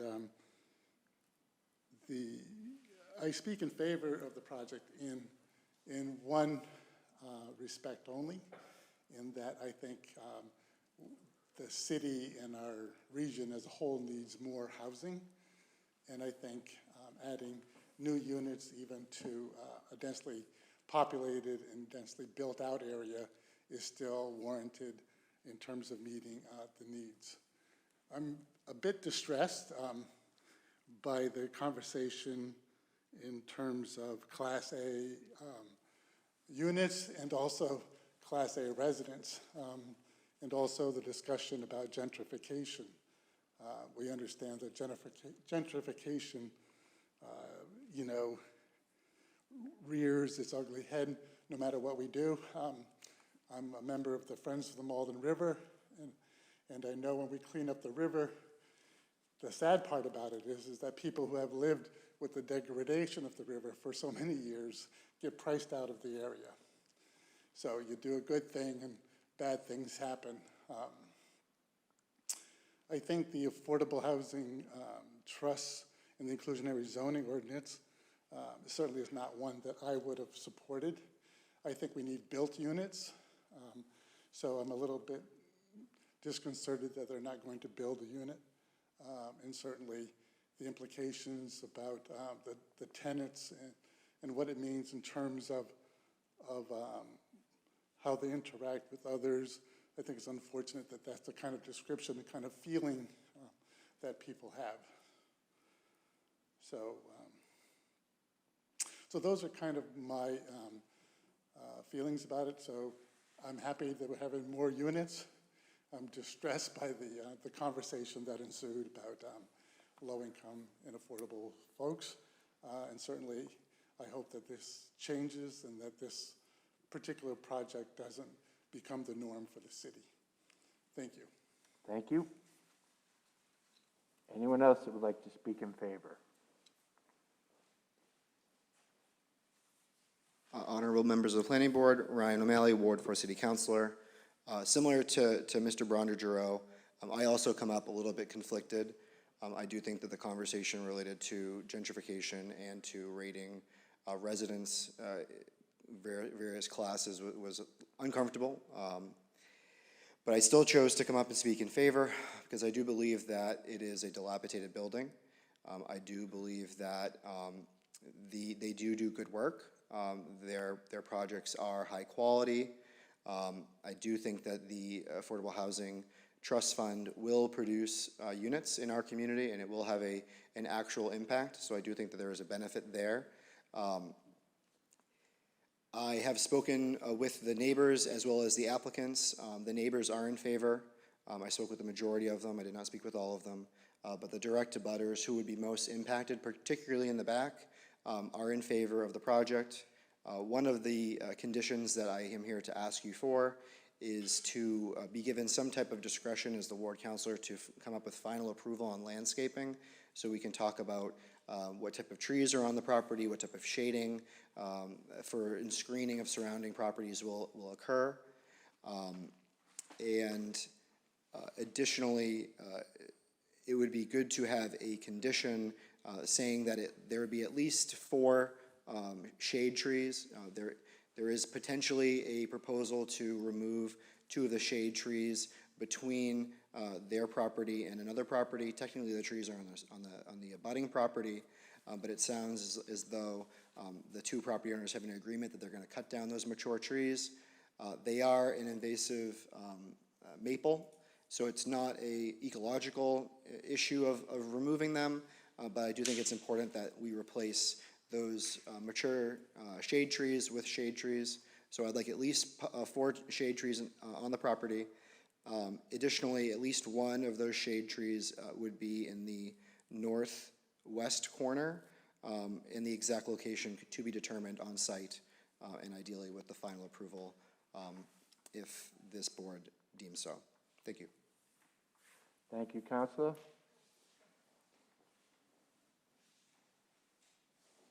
Anyone else that would like to speak in favor? My name is Pamela Brander-Drew. I'm at 40 Sprague Street also. I would speak in favor of the building, in particular because they plan to keep the building and not flip it. So I think that's an important thing for the consistency. I think they should be aware that they're putting a Class A building next to a neighbor who is a Class C person, and that might influence the people that you attract. I find it hugely offensive that you can do that, especially my understanding being a landlord is that being a landlord of a 1-house apartment, I can choose who lives there, but if it's over 3, I don't see how you can choose who lives there. And so I'm very concerned about that because I love Malden the way it is, and I want to continue to see it be affordable. I feel like what you consider a burden as the inclusionary zoning fee you're paying is a gift to you because you're going to make a fortune on this, and I don't think that the amount you pay is something that's going to break you, and it will not provide the same kind of housing as if you had that. Plus, I think that people should be included in the building. It shouldn't just be affordable housing for somebody that's tucked away in some undesirable part of the city. I like the diversity of my neighborhood. In the letter that we got also, it said something about not putting a burden on the school system. I have 3 children that I raised in this city. I don't feel like I've been paying taxes all this time. I don't feel like that's a burden. And I'd like to see family housing. You know, young professionals, they're not going to be the greatest neighbors because they're coming and they're leaving, they're transitory. I want people who are going to stay in my neighborhood.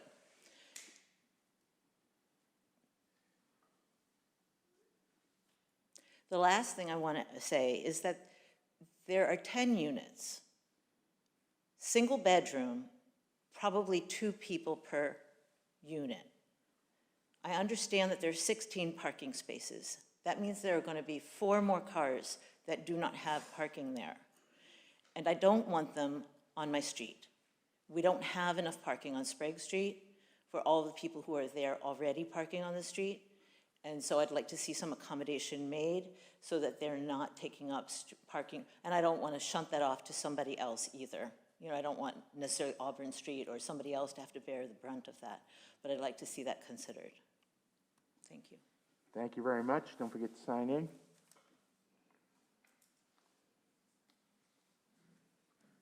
Is there anyone else that would like to speak in favor?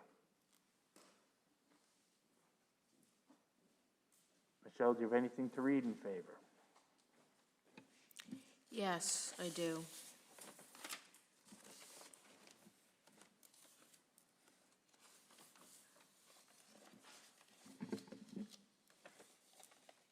I have an email dated May 11, 2022. It reads, Dear Planning Board, I write this in support of the application before the Planning Board tonight for the property known as 9092 Salem Street. I have worked with Davmar Development Voltig Realty on 2 projects in Ward 5, located at 40-42 Bainbridge Street and 45 Seaview Ave. Davmar Development is a locally based firm. They understand Malden and seek to rehab residential properties into housing units that are appropriate for the location, our city, and residents. Past projects have brought back life to some once majestic properties. Their construction has proven to be top quality and beneficial to the look of the neighborhood. Working with them, I have found them to be considerate of neighboring residents during the construction process. They actively manage the rental properties, and neighbors do not have a problem with the tenants or the way the properties are maintained. Davmar is truly a partner. This project will rehab the existing structure into 10 residential units and renovate the property to resemble a Victorian mansard, very similar to the property on Seaview Ave. Being familiar with that property, I am confident that the finished product will benefit our residents, Salem Street, and the city of Malden. Very truly yours, signed Barbara M. Murphy, Ward 5 City Councilor, 28 Forest Street, Malden, Massachusetts. I also have a letter that was received via email today. It is dated May 11, 2022. It's regarding the proposed development of 9092 Salem Street. It's addressed to me. It reads, on behalf of my mother, Sheila Aceta, who resides at 27 Sprague Street in Malden, and whose property abuts the proposed development at 9092 Salem Street in Malden, I'm writing to express our support of the project presented by Davmar Development LLC at 9092 Salem Street. She references the permit number and the notice information. Due to a scheduling conflict, we are unable to attend tonight's planning board meeting in person. We've had the opportunity to speak with both Tamara and Martin and have found them open to hearing the concerns of the neighbors. After having reviewed their plans, we feel this development will be an improvement and an asset to the neighborhood. We are also pleased with their proposed landscape design and would only ask for them to consider adding an additional shade tree or 2 in the corners of the parking lot to block some of the noise from Salem Street. We are also mindful of the concerns of our neighbors on Sprague Street, regarding having ample off-street parking for the additional units. Residential parking on Sprague Street and surrounding streets is especially difficult during winter parking restrictions. In reviewing their past projects, they appear to have managed off-street parking effectively and efficiently. Thank you for allowing me to present my support of this project. Sincerely, Lisa J. Porro, for Sheila A. Aceta, 27 Sprague Street, Malden, Mass. That's all you have to read, Michelle? That's everything. Okay, last call. Anyone who'd like to speak in favor? Seeing and hearing none, declare part of the hearing closed. Is there anyone that would like to speak in opposition? Anyone speak in opposition? Michelle, do you have anything to read in opposition? No. Seeing and hearing no one in opposition, declare that part of the hearing closed. Michelle, can you take us through your staff report and recommendation, please?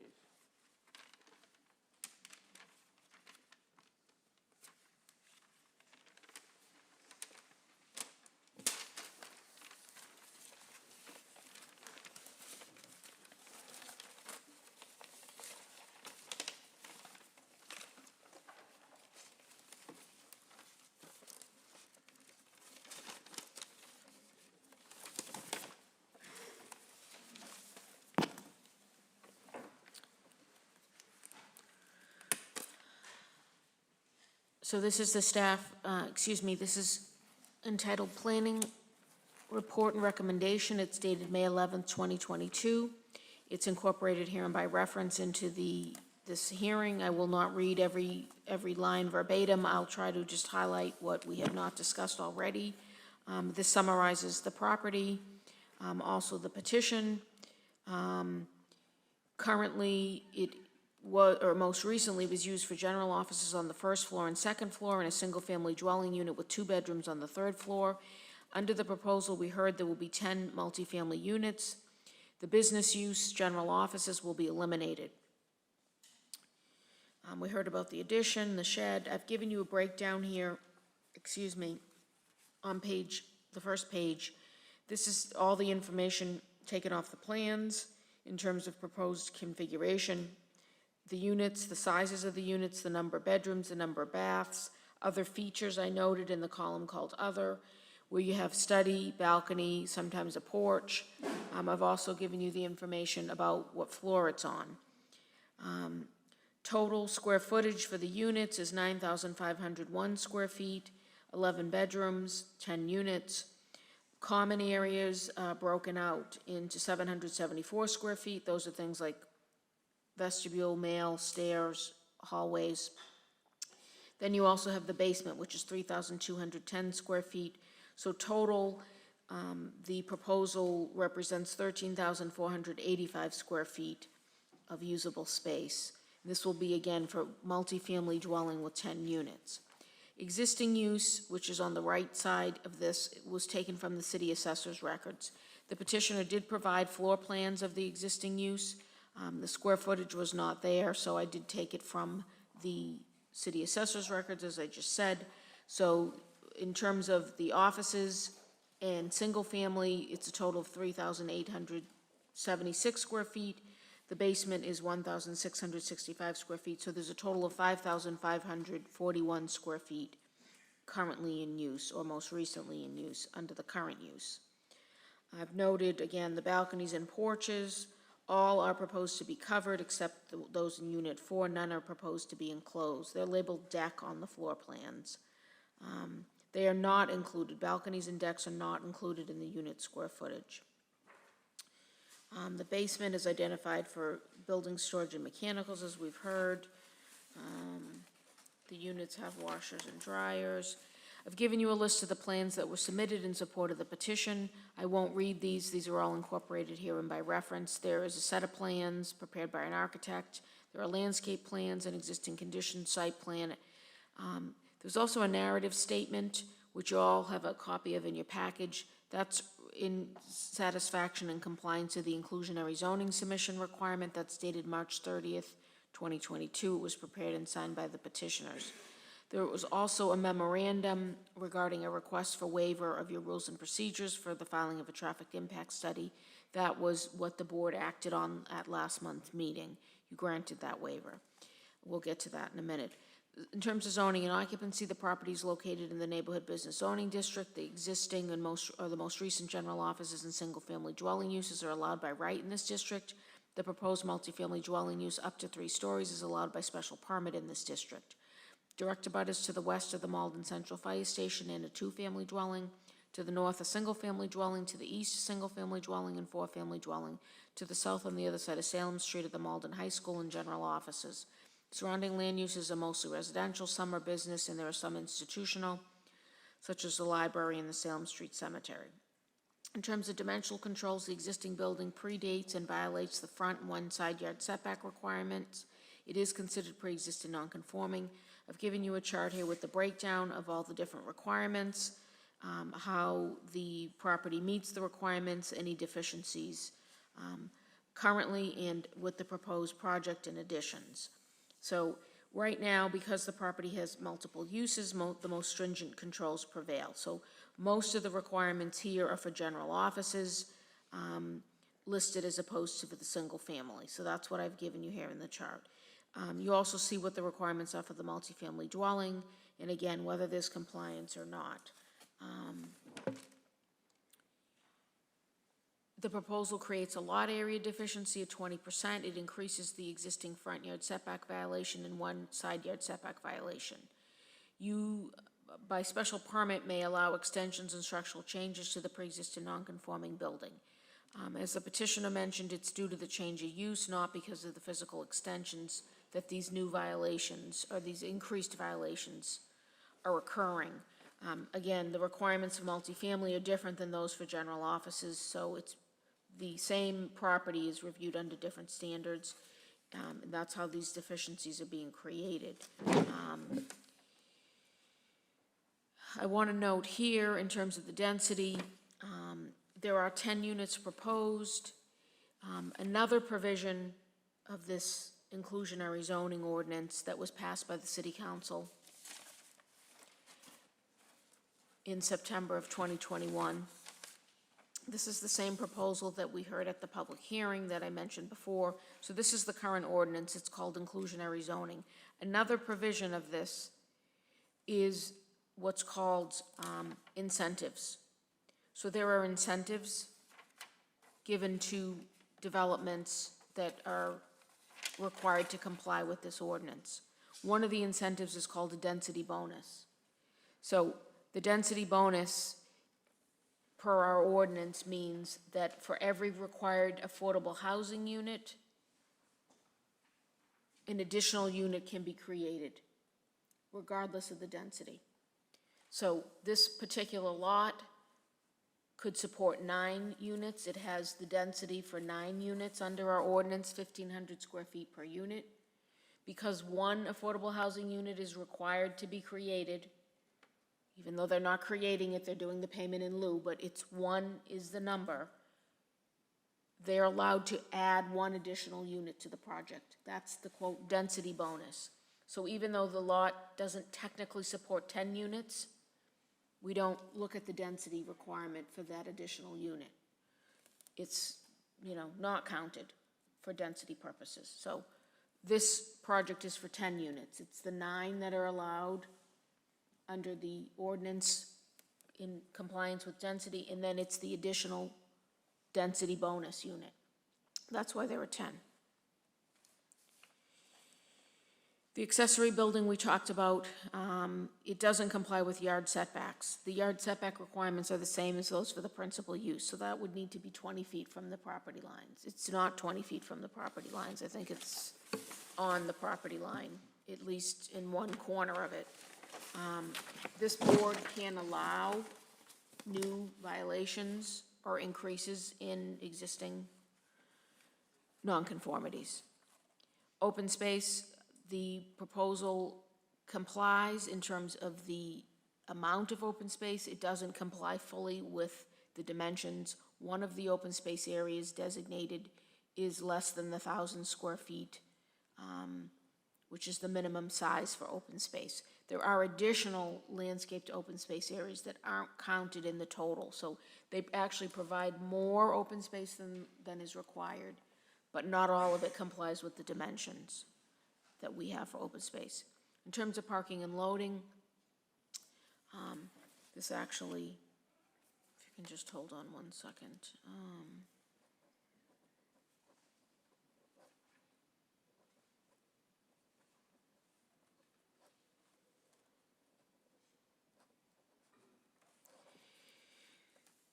This is incorrect, what's stated here.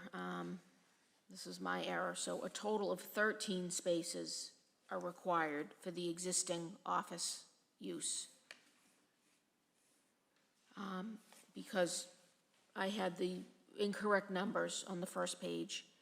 So you do have the revised, you have the correct numbers here. So the office is occupied 3,179 square feet, so round up to 3,200 square feet, 4 spaces per 1,000, so that gives us the 12.8, which is 13 spaces. So 13 spaces are required for the 3,179 square feet occupancy of offices. 2 are required for the single family. So a total of 15 are required for the current or most recent use of the property. No loading is required. Parking is provided on site. The paved lot, as I mentioned before, comprises almost the entire rear yard. For the proposed multifamily dwelling units with 10 units and 11 bedrooms, that requires 11 parking spaces, 1 per bedroom, 1 space per bedroom. No loading is required. Under the proposal, 14 spaces are proposed. They're also proposed, as we heard, in this paved parking lot at the rear. And the access driveway will be maintained. That does not meet the width standards for one or two-way traffic. It's considered pre-existing non-conforming. Currently, the parking lot's accessed via a curb cut on Salem Street that's located in part on the subject property and in part on the 80 Salem Street property, which is the Malden Central Fire Station property. Under the proposal, access to the parking area will continue via this driveway. We heard about the stone wall that's proposed along that western edge. I note here that historically and currently, the southern portion of the driveway is shared with the abutting property, the Malden Fire Station at 80 Salem Street. It's used for vehicular passage of passenger vehicles, not fire engines, to Salem Street and access from the parking spaces on the eastern side of the fire station.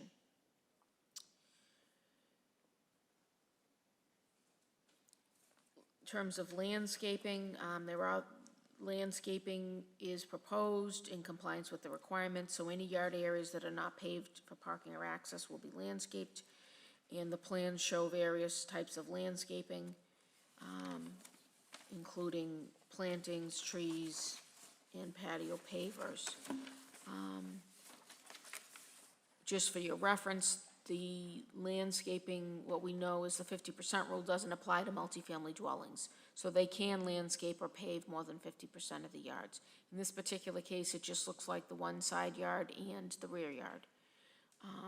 But again, that regulation doesn't apply. Snow storage, on-site snow storage is required, none is depicted. I actually did mean to ask about that. There is no snow storage depicted on the plan. So up to the chair, but we may want to find out more about that. Bicycle parking is not required, as I said. 10 spaces are proposed.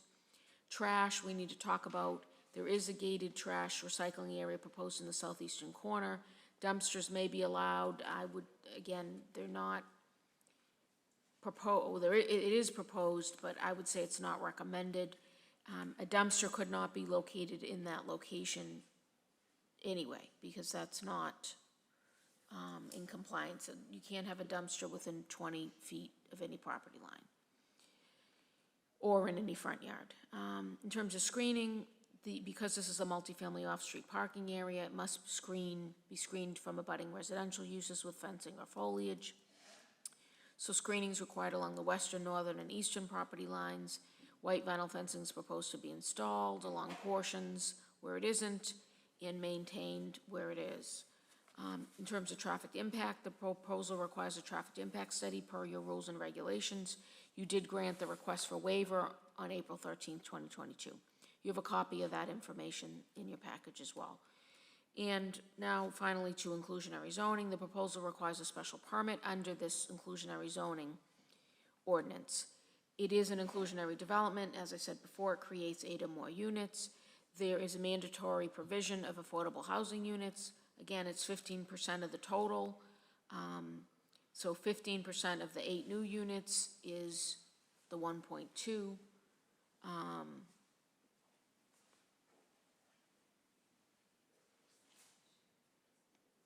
And the in-lieu payment, we talked about at length, it's here.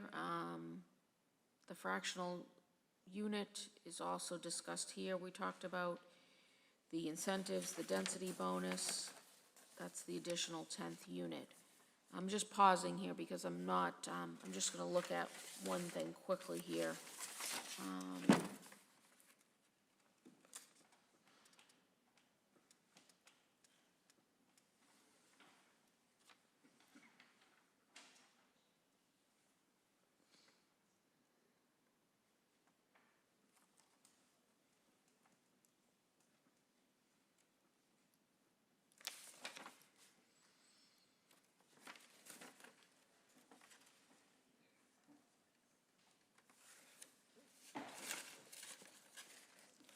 Just want to make sure I'm giving you the correct information here about this.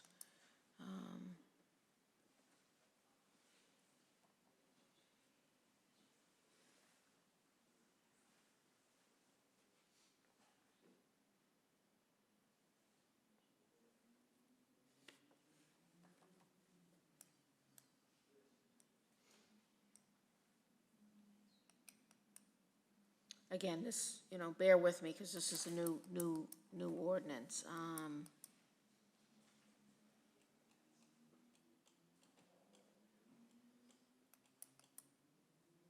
And I'm just questioning this.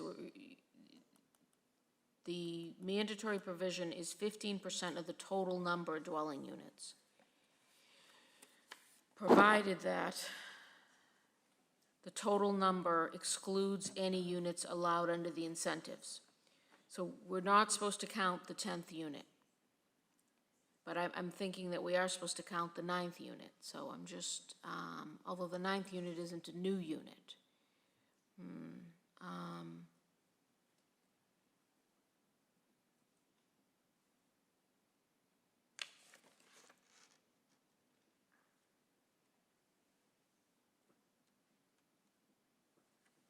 So that gets us back to the 8 units that were included in the calculation.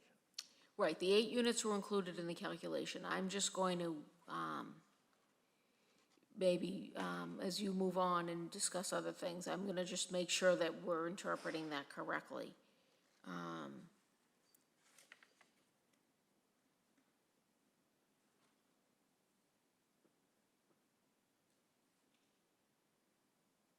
It's the total, it's 15% of the total number of units. So I'm just saying, I want to just find out whether this is correct. If it's 15% times 8, or it should be 15% times 9. So that's my one question that I do want to have the chance to clarify. And who are you going to clarify that with? I'm going to try to clarify that with Nelson Miller. He's the zoning enforcement officer, so it will be his interpretation of this. Okay. I may need to speak with the Office of Strategic Planning, Evans Petrini, who worked on the drafting of this. I just want to make sure that we're doing it correctly. This is the first time. And for some reason, as I'm reading this now, it just struck me as a question. So I'm going to try to get an answer right now. Do you want to talk about anything else in the meantime, or? Well, no, we're going to your recommendation and the conditions. Okay.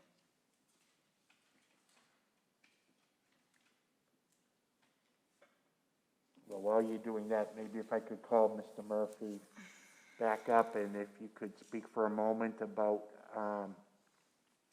how you plan on handling snow storage? Yeah, normally on the snow storage, so for example, we have,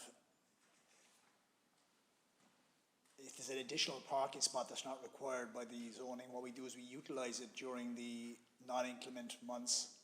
It's not assigned, it's just utilized, it's not assigned to the tenant base. And we then, like for example, in Mount Vernon Street, we allocate 1 or 2 parking spots closest to the area where the snow is being pushed, and they become snow storage. If it gets to a point where we have an extremely high snowfall that year that exceeds the handling capacity of those 2 parking spaces, then we have it trucked out.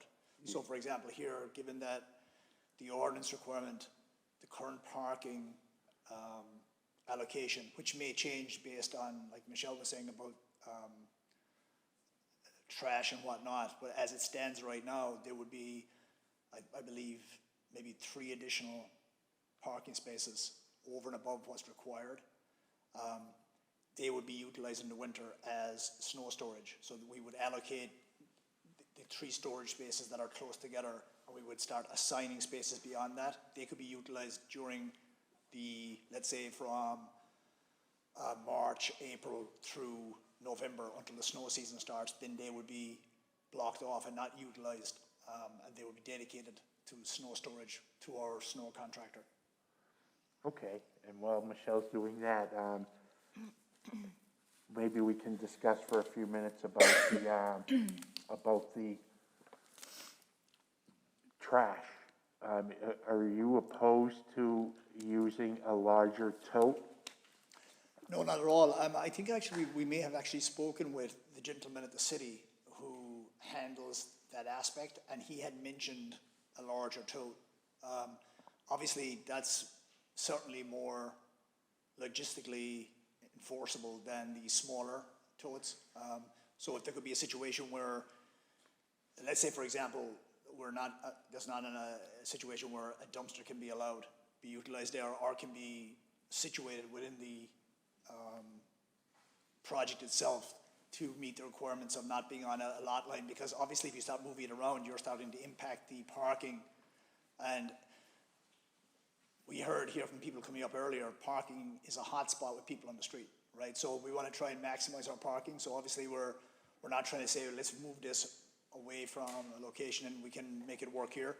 But irrespective, I think that whether it's totes or whether it's a dumpster, is going to take up space, right? So whichever is the most concise and takes up the least amount of space.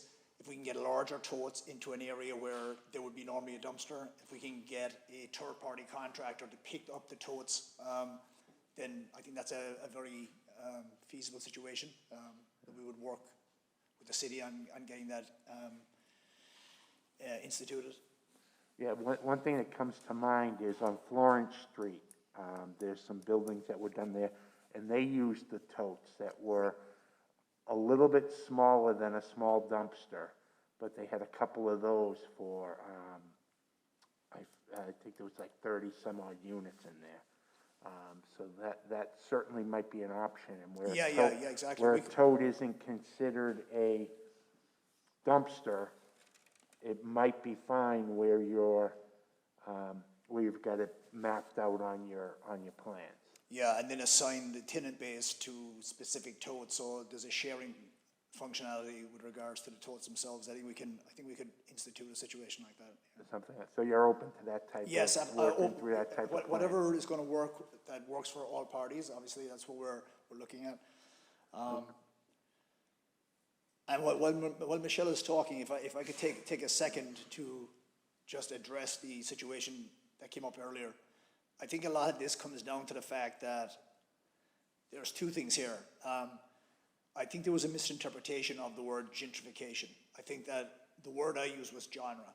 There's a genre associated, and from a developer's perspective and from real estate in general, I think people who are, and you guys being part of the planning board, buildings of any nature in real estate are classified. They're classified as A through D.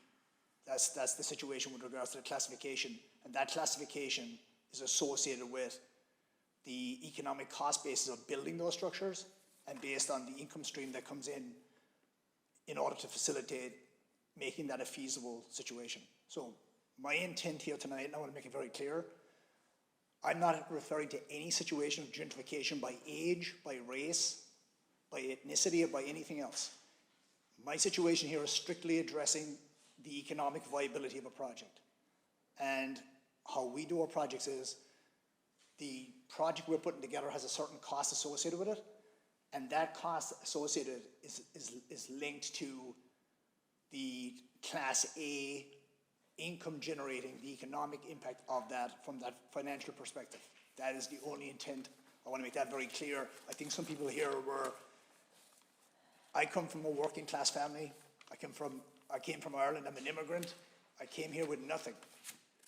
And I worked my way up. I have nothing but the utmost respect for anybody, irrespective of their race, their ethnicity, what they do for work. I'm out every day doing project management. I'm in with the guys working. I do not have a hierarchy or a position where I find I'm above or below anybody else in society. And I want to make it very clear tonight that that was not my intent.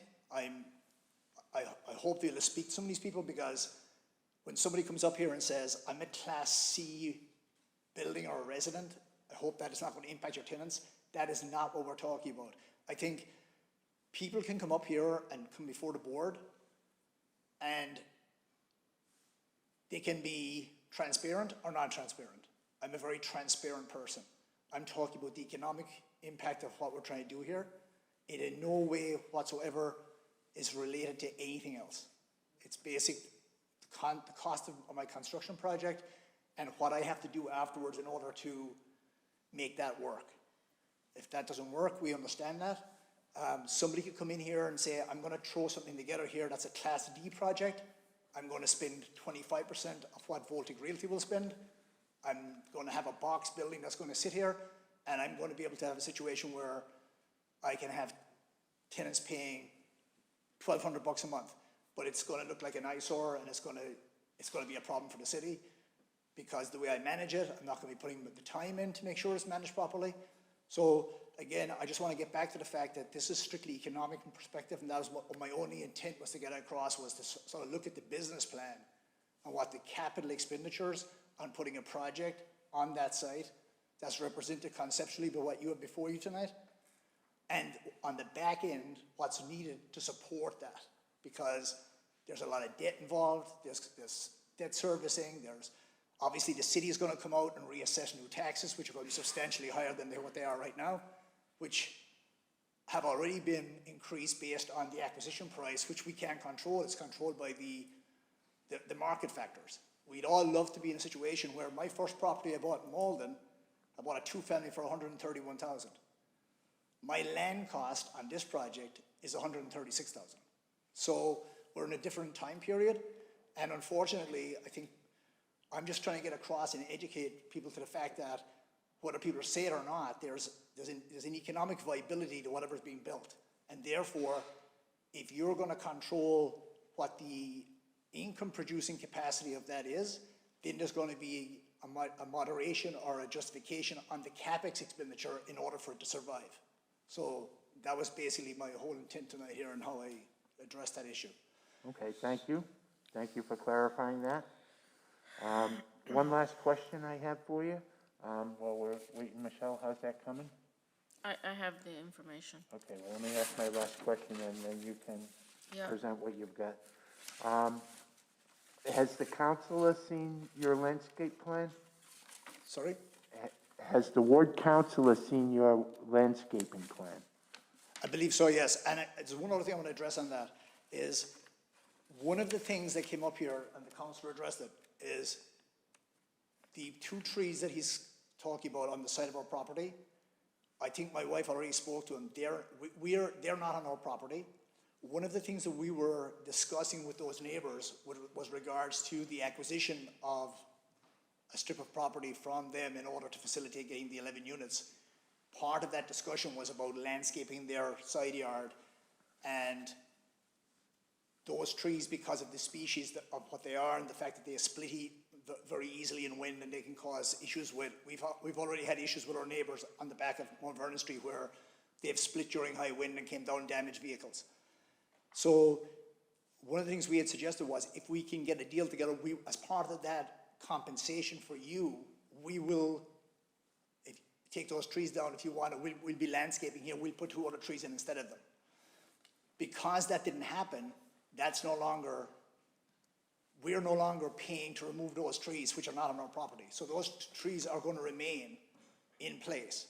We will trim them back from the perspective that we're not going to allow them to overhang our building. So we'll trim what's over our property line and prune them, but they are not being removed. So I just want to put that on the record as well. Okay, thank you. Thanks a lot.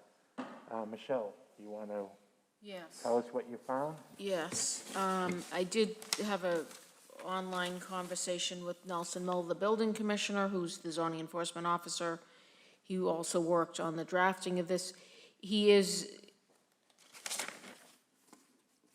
concurring with that, or agreeing that that is what the ordinance says. So the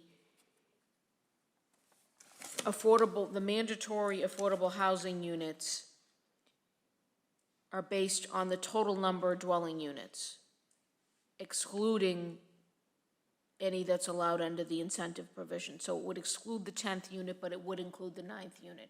So the correct calculation is actually 15% of 9 units, not 15% of 8 units.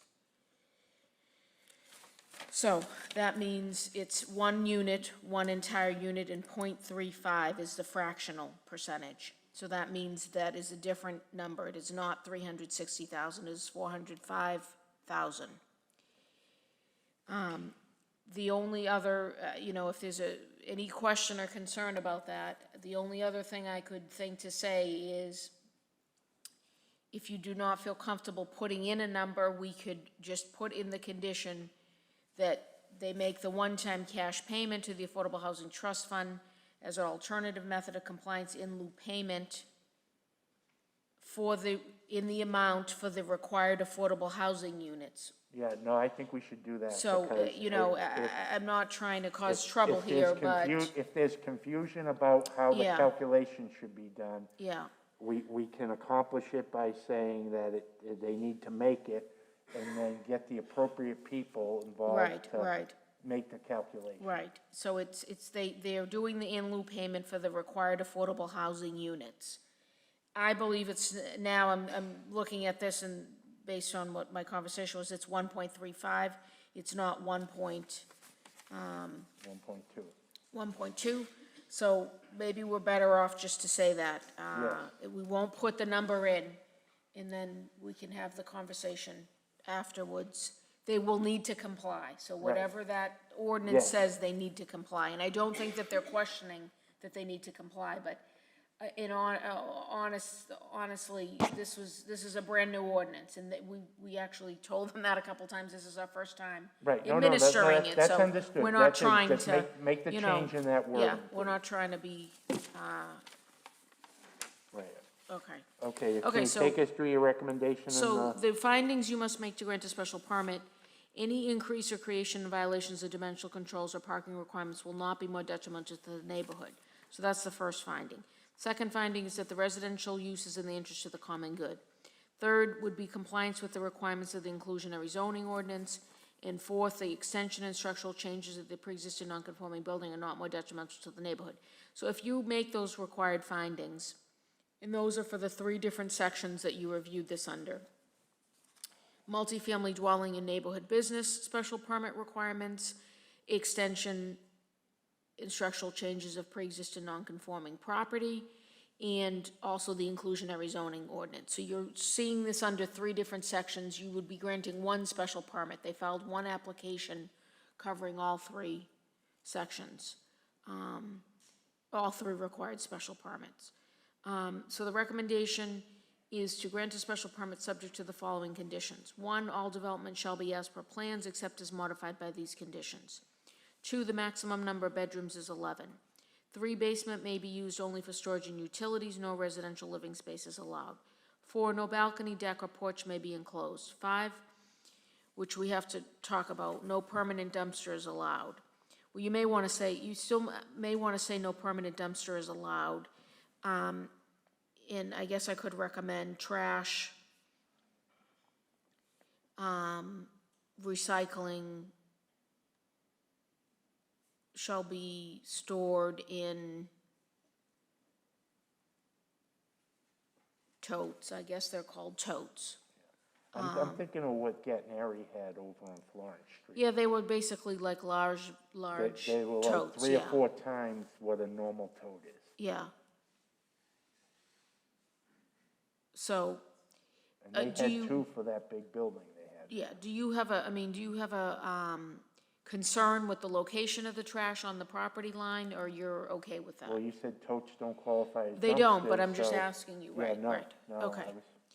I was- Install and maintain all, now, one other thing, they had mentioned doing like a, not a ditch, but drainage and to be able to wash well? whatever, no, in the trash area. That's when they thought they were gonna do a dumpster, they were gonna put like it has to be enclosed, obviously, but they Right, were but I thought talking they were about like using the dry well in the parking lot. I thought they said they could hose down the trash area and all that, there was gonna be like a depressed area or something, they said. Okay, so we don't need it for the dumpster. You were only gonna do that for the dumpster. Okay, so trash, no permanent dumpsters allowed. Trash recycling shall be stored in totes in an enclosed area. Okay? And that's shown, the location shown on the plan. Install and maintain, you wanna say that in enclosed area as in location on plan? Yeah. So you're not saying they can be anywhere else, in location on plan. Okay. 6, install and maintain all open space and landscaped areas as depicted on landscape plans. Here is where I would suggest if you wanted to address any of the issues the council raised about the trees, specifying the types of trees.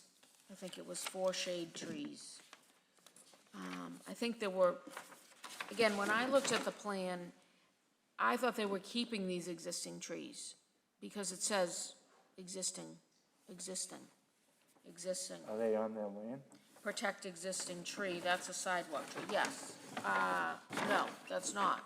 This is not, this is existing maple, I'm sorry, these are not on their land, thank you, they're not on their land, okay. So, these 2 are new. Well, Councilor O'Malley has reviewed the plan. Right, these actually must be the 2 that they were talking about, they're on the abutting property. There's one in the back here that's a new tree, so there are not 4, I don't believe there are 4 shade trees on here. So, I don't know what you want to do about that, but that's where you would put that in that condition, if you want to address Councilor, that. you reviewed the plan, right? I did. We are not in agreement on what the final plans would look like for the landscaping. Considering the fact that it looks like there may not be room for 4 shade trees on the property, maybe it would be better to do 3 on the property and maybe 1 shade tree on the sidewalk. That could be an alternative. Which sidewalk, on the city On sidewalk? the city sidewalk. And one of the reasons being is they're proposing 2 shade trees on the left side of the property. Yes. In the back, we're trying to still work out a small landscaped area in the back to provide screening to the properties in the back. In speaking with the petitioners, they are willing to work with us on that. That's my Okay. understanding, correct? Is it? I think there's some incorrect information here. So there's 6 trees being added to this landscape plan, Okay, okay? So there are 2 trees which are considered shade trees on the left-hand side of the property between us and the fire station. And they were selected for the reason that they would create privacy and shade. So there's a sugar maple and an elm tree on that side. So there's 2 additional trees there. There's also 2 shade trees at the back of the property, which the common name is the musclewood. So there's 2 trees already added to the back there, so that's a total of 4. And at the front of the property on the right and left side, she had 2 dogwood trees. So there are 6 additional trees on this plan. okay, so yeah, I'm seeing that, yes. Yeah. It's sometimes hard to see it because it's one-dimensional, so you can't kind of see the different layers of plants, but in the proposed plant list, you can see that. And then those other 2 trees that have come up that are on the neighbor's property, so they're staying there. It's the only reason that came up when the landscape architect mentioned you should address that, because those trees, are invasive trees, there's issues with them coming down. I actually did have a neighbor's tree come down at my car being parked at Mount Vernon Street, which was one of these types of trees, so it's happened recently. We are not looking to remove that shade. We'd like to leave it there, but potentially trim them so we don't have an issue where it damages the house or anything there. I think the other issue I'd like to address is, and work with Mr. O'Malley here. We have a dichotomy here where we're trying to deal with two different issues, right? We're dealing with landscape and we're dealing with parking, right? So from our perspective, we are willing to work with whatever works best for the city, but with the caveat that we're not punitively impacted by the fact that we lose parking and these people on Sprague Street are concerned about overflow. So I think it's very important to address the issue that what is the most important thing for the city? Because for us, if we take out part of a parking space here, then we're going to be creating a situation where even though we're not required beyond what the ordinance asks of us, we're already providing that. I think from a common sense perspective, anytime you can add an additional 1 or 2 parking spaces for a visitor or whatnot, is somebody who's not parking in the street. So again, I want to make sure that as we're all addressing this, that everybody is cognizant of the fact that there's a trade-off between what's the greater good. Is the greater good to have an additional tree back here or have a parking spot? We're willing to go either way as long as there's no punitive aspect to us from the parking afterwards or for snow issues or whatnot, because as I stipulated earlier, one of the things we do is if there's additional parking spaces, we can assign those as snow storage, which is a requirement on the ordinance as well. So, Okay. Again, we're not against any one of these, but we're trying to get to the best solution for everybody to kind of take something away from. Okay, thank you. Councilor, 6 trees being added, is that not satisfactory? Because I really don't want to see us lose any more parking on this lot. Yeah, I think there might be a difference in opinion of what a shade tree is, but I think that what we could, I'm not suggesting we remove any parking. There's likely a way that they can utilize those 2 spots in the corner in a way that they can fit in a small green spaced area where they could plant a tree. They also propose maybe moving it up more towards the side. I think there's a way to put a tree in the back to try to screen as much of this property from the surrounding neighborhoods as possible without losing parking. I'm not proposing that we eliminate parking. I do find it being a little inconsistent, though, when we say that we have 2 extra parking spots, but in the winter, when those parking spots are most needed, we're going to use it for snow storage when it's probably going to be needed the most. So I'm not proposing we remove any parking.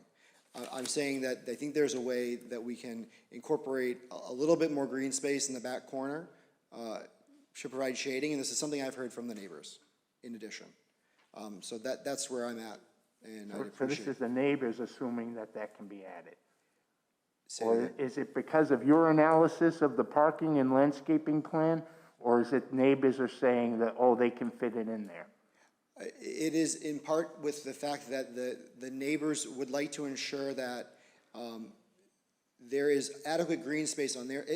Do you remember Albion Street? Do you remember Yes, Albion Street? I remember Albion. It's that exact same situation. There we were able, when I first came here, I said, hey, go down to Albion Street, go drive down, take a look what we did in the back. There was a 3 or 4 foot strip of arborvitaes and green space, and the whole point there was to provide some green space.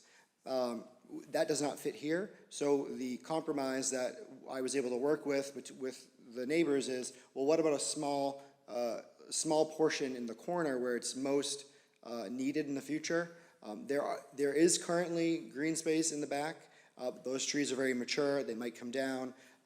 There was also talk about them even acquiring some of the neighbor's property in order to get enough space to do green space. Right, which they said there's off the table. It's not going to be possible. So the goal would be ideally to try to fit some type of green space in the back there.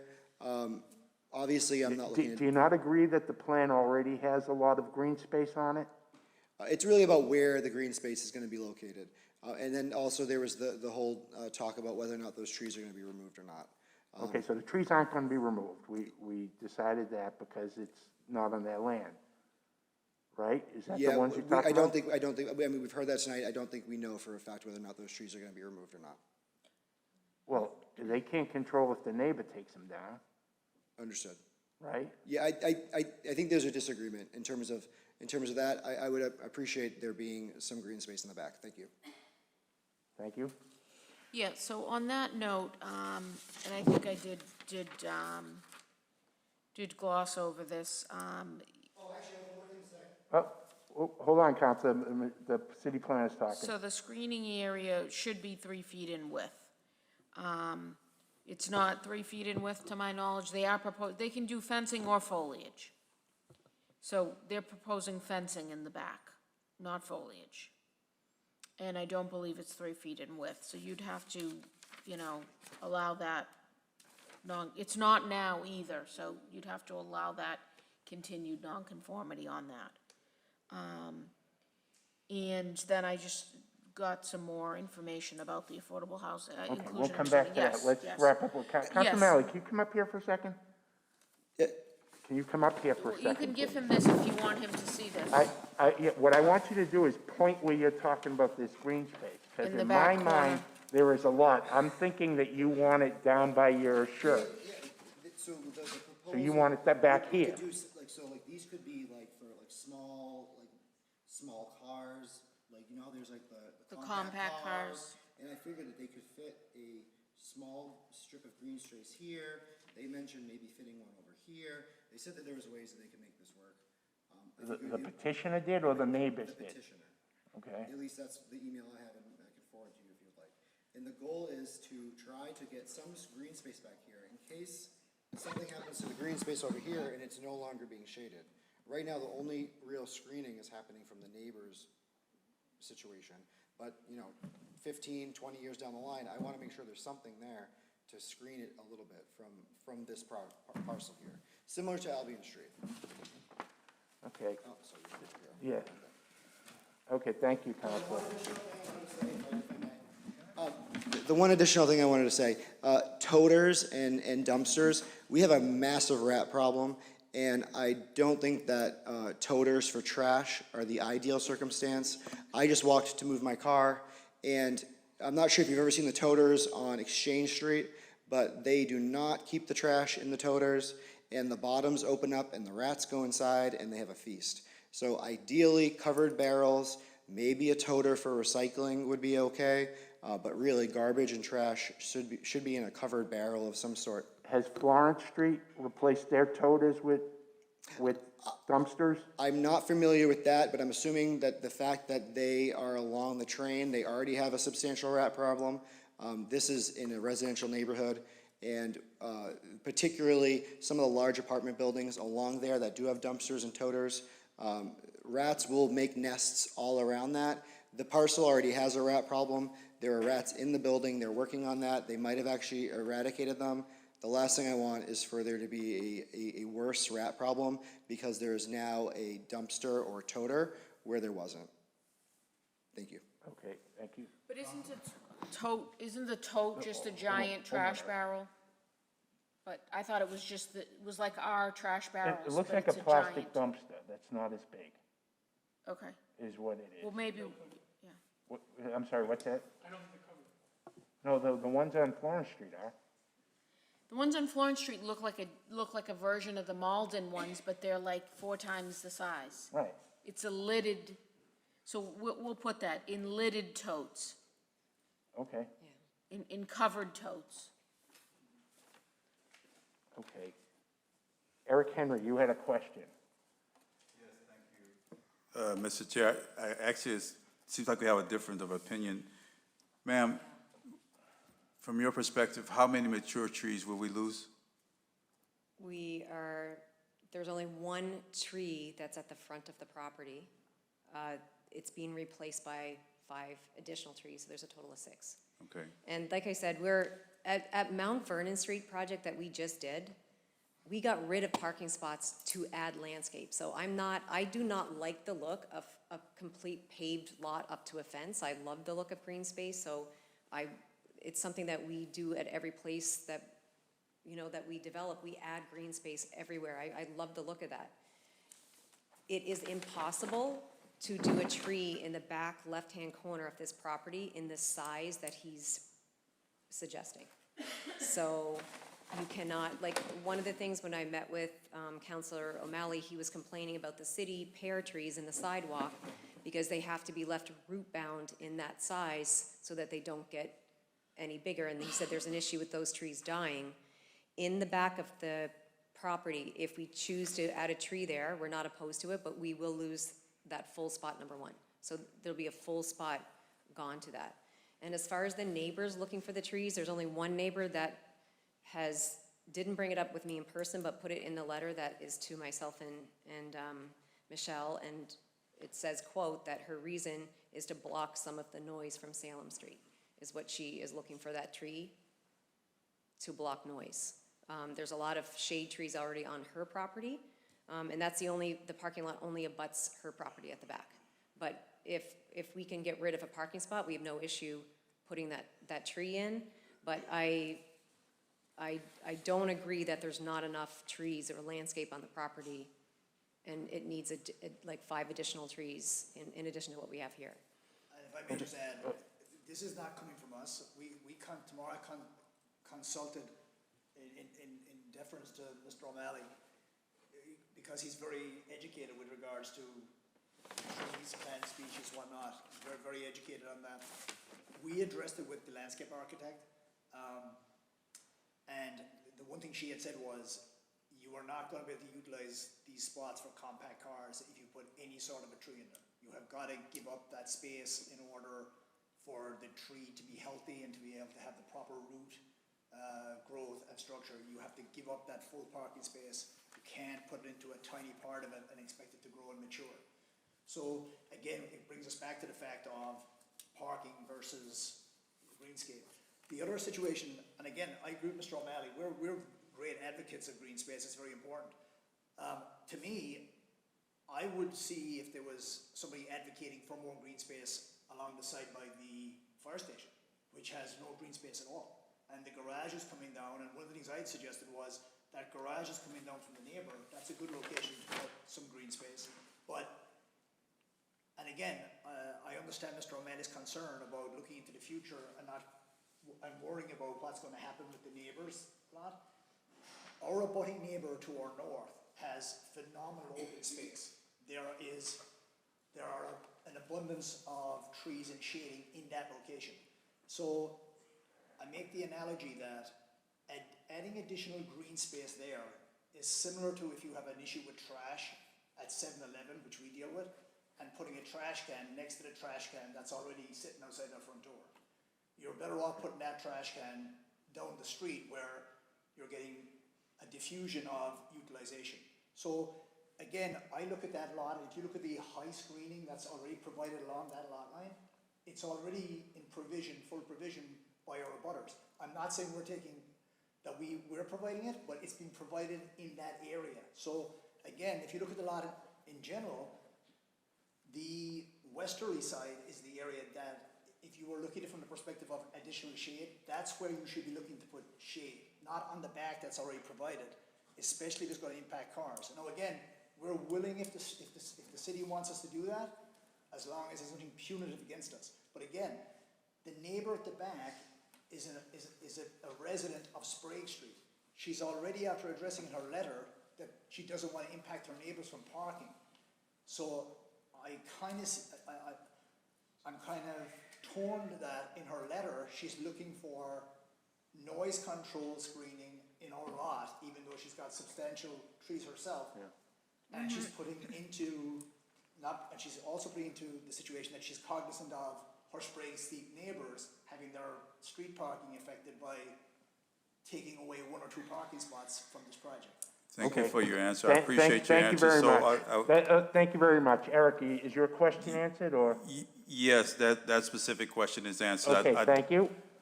Excuse me. I think I need to say something, Mr. Chair, and that's with regard to the testimony with regard to gentrification. I don't quite know how to take the feedback that was received from the public and from you, So if a mistake was made in enunciation or something like this, and someone feels aggrieved, I apologize for that. But, be that as it may, I just need to say that for clear. I was not trying to do anything like this, but, I 100% agree that it's basically, it was just a misinterpretation. There was no intent, I think, on any party here tonight to cause any sort of address an issue or create an issue. I think it was completely just incidental. yeah, and, And it could be my accent as well. Okay, are you all set? yeah, thank you. Thank you. Thank you so much. Okay, So- Michelle. So let's get back to this stuff. Okay, so let me just quickly say, I did find out also about these totes. A tote is a small metal movable container with a lid on top. Dumpsters are generally larger and not on wheels. That's according to the building commissioner. So I think 5 can say no permanent dumpsters allowed. Trash recycling shall be stored in lidded containers / totes in an enclosed area in the location on plan. Okay, that's 5. 6, install and maintain all open space and landscaped areas as depicted on landscape plans. That's all we have right now for that. Right, is Council leaving or just coming back? Okay, no, Council, also, while you're out there, think about, do you want a parking spot or do you want a tree? I don't think that you need to get rid of the parking spots. I think you do, and looking at it, and, okay, thank you, sir. Go ahead. Okay, so 6 will remain as is, install and maintain all open space and landscaped areas as depicted on landscape plans. I'm noting that because they, as I said initially, they're providing more open space than is required. And if you didn't put that in, they arguably could remove it and say we're only providing what's required, or a future owner could. So that's why we're keeping that. 7, prior to issuance of any occupancy permit, developer owner shall make a one-time cash payment to the Affordable Housing Trust Fund as an alternative method of compliance in lieu payment, in the amount required for the required affordable housing, in the amount required by ordinance for the required affordable housing units. That's what we'll say. Okay, I've been given the information, it is gonna be 1.35, but we won't put that in. Okay, Okay, we'll Bill? just leave it as they have to Right. comply with the ordinance. right, what's the next 8, condition? no curbing, fencing, wall, landscaping, or other impediment to vehicular passage may be installed along the western side of the southern portion of the driveway, approximately 75 feet in from the back of sidewalk on Salem Street. Record access easement for shared use of this portion of the driveway by 9092 Salem Street and 80 Salem Street. That was really put in as a placeholder because I wasn't 100% sure of what would satisfy the fire department's needs and also address the project. The fire chief has been waiting here patiently. He didn't speak, I believe, in favor and opposition. I don't know if you want to hear from him about this or not. Chief, do you want to say anything with He- regard to this?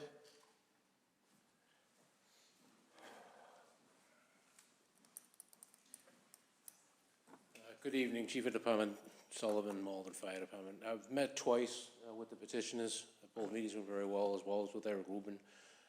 Given the language that you just presented, I believe that covers any concerns that we would have had. Okay.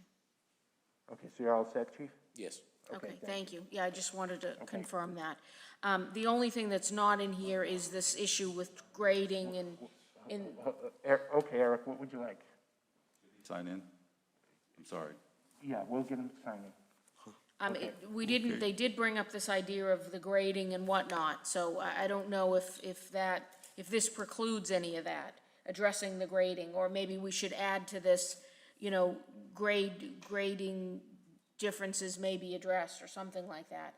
I mean, I'm not trying to preclude them from having this drop-off that they were describing and that exists, so if you think that that's fine, Well, how do you want it to read then, Michelle? Well, it's fine with me the way it reads now. So, it's in that section, it's that lower section, they wouldn't be able to put anything. That doesn't mean they can't change the grading, so it's fine. It should be fine. They can change the grading. Okay, I just don't know if I should add to that says grading changes may be allowed, or does anyone think this precludes that?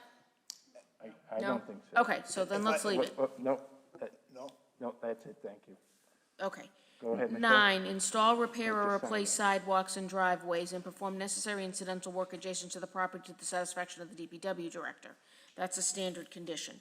I also am going to recommend a condition regarding parking. I believe you should state parking for 14 shall be installed and maintained. That's what they're showing on the plan. Again, they only are required to have 11. If you're okay with them potentially having 11, then don't specify the 14.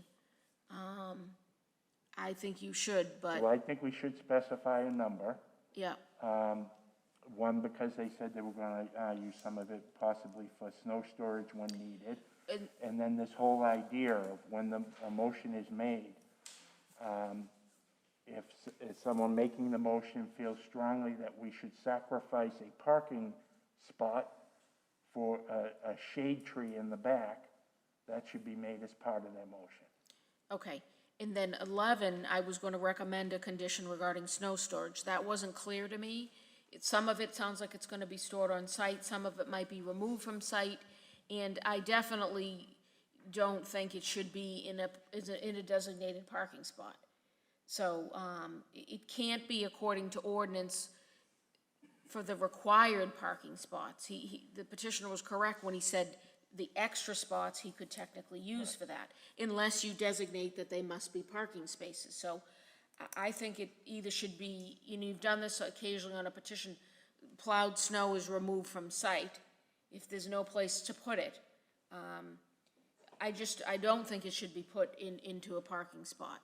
Well, then. And then you can't count the parking spot. Is the solution then to take away those 2 spaces, put a tree in it, and then use the remainder of those spaces for snow storage?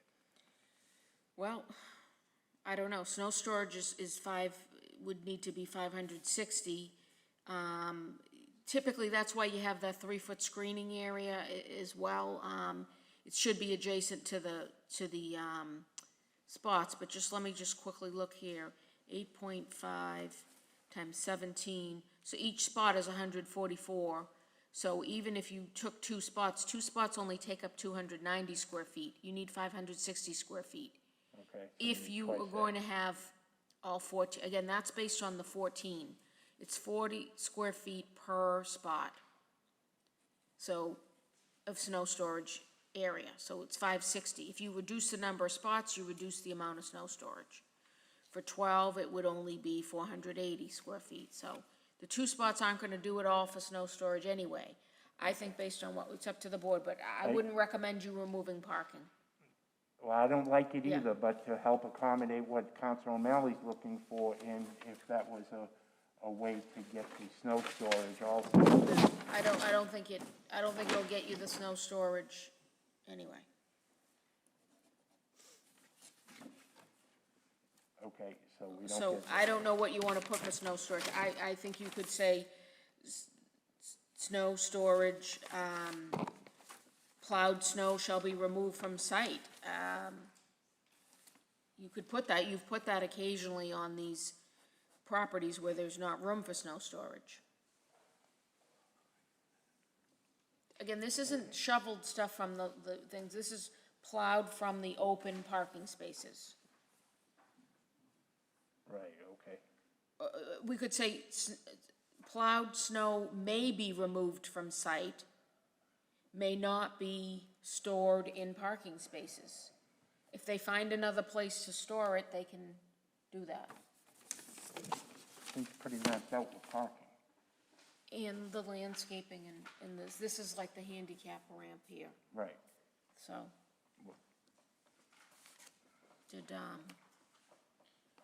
Hold on, hold on, Diane.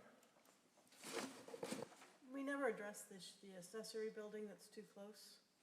If that, We didn't address that either, right, so if that was made smaller, or if it disappeared, would that be where snow could go when they moved? All you have to do is sign in. Oh, I'm sorry. If you just sign in, you're fine. Thank you. Yeah, well, that's 140 square feet, so that's something. That's not counting the area around it.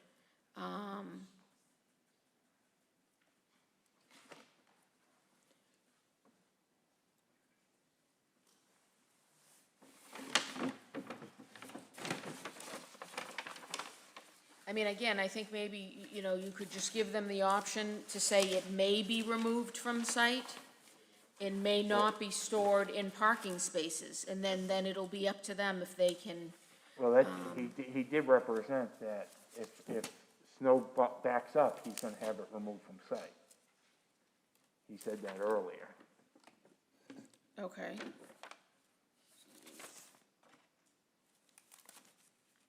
Just looking for the snow storage, hold on.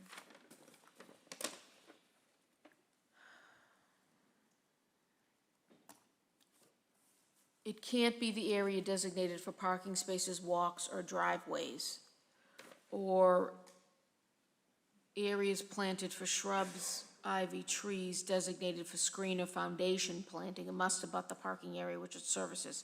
So you do have some room to, you know, address that if you want to allow it to be stored off-site.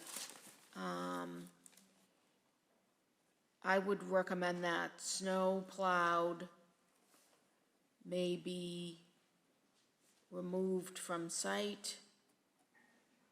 If necessary, may not be stored in parking spaces. That's in the ordinance, but I would specify that. Okay.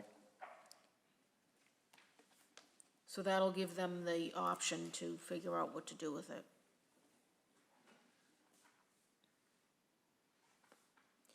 On this note, which you may want to consider, you know, all development as per plan, so the site plan is the site plan.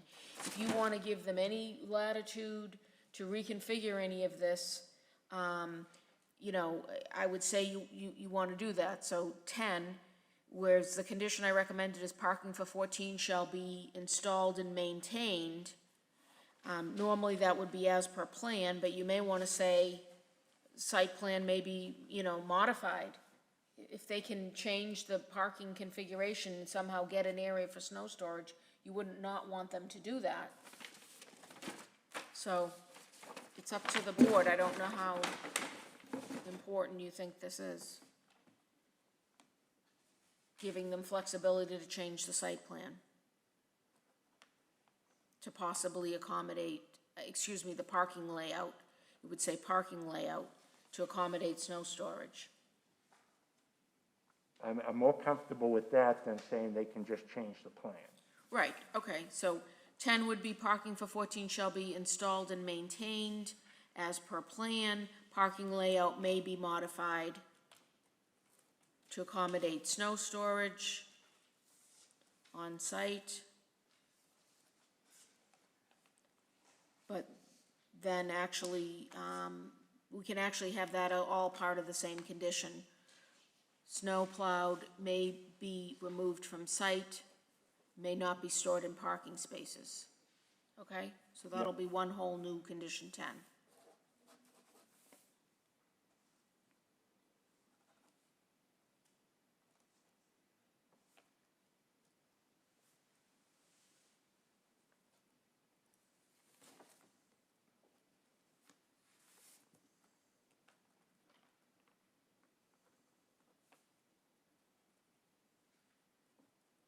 Okay. And what about the accessory building? It's up to the board. You can allow it, you cannot allow it. If you, I mean, it's a shed with 10 space saver racks. It's 14 by 10, so that's 140 square feet. The plans showed you a picture of it. The Victorian cottage shed, they're showing you what the rack looks like.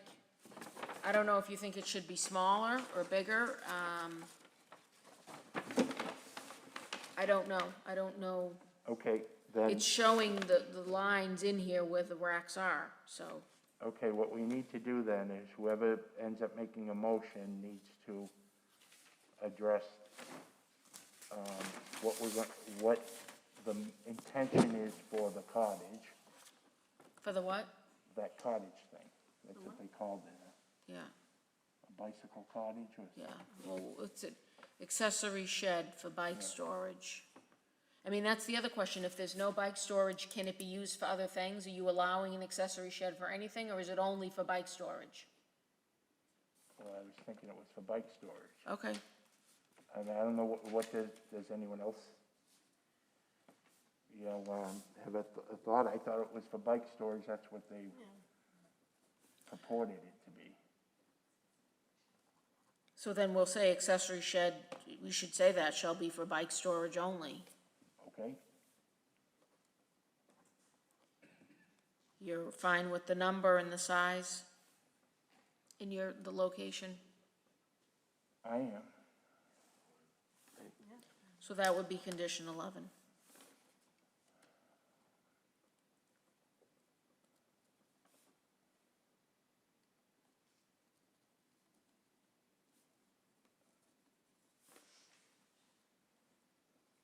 Okay, You're all set? that's all I have. Diane, you're all set? Eric, you're all set? Okay. Did anyone else have any other questions for Michelle?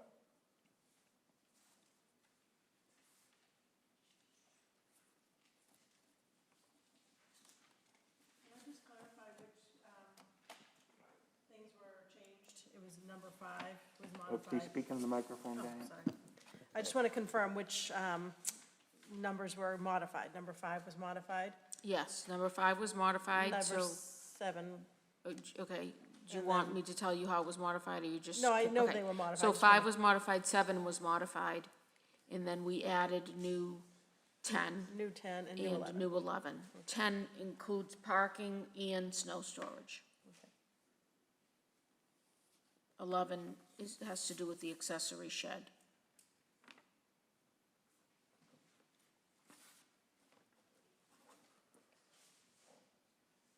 Okay, Eric Henry. Yes, thanks, Chair. The petitioner mentioned something about potentially planting trees between the firehouse and that property. Did I misunderstand that, or? Yeah, she was talking about the trees on the left, on the fire station side. There's nothing being planted along the property line. They're on your plan that looks like this. Yep. It's just smaller. It's these 2 trees on the fire station side. All right, thank you. Yeah, there's nothing in that driveway. But they said that would not be are they amenable to putting something in the driveway?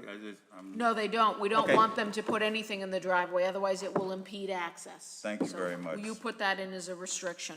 If you go with the condition, you will restrict anything in that driveway. Okay, any other questions for Michelle? Is there a motion? Henry Susi. Yes, thank you, Chair. I would like to make a motion that the special permit be granted, subject to the 11 conditions as modified. Okay, Henry's made a motion to approve grant the special permit with the 11 modified conditions. Diane Chuha. Second, Diane seconds it.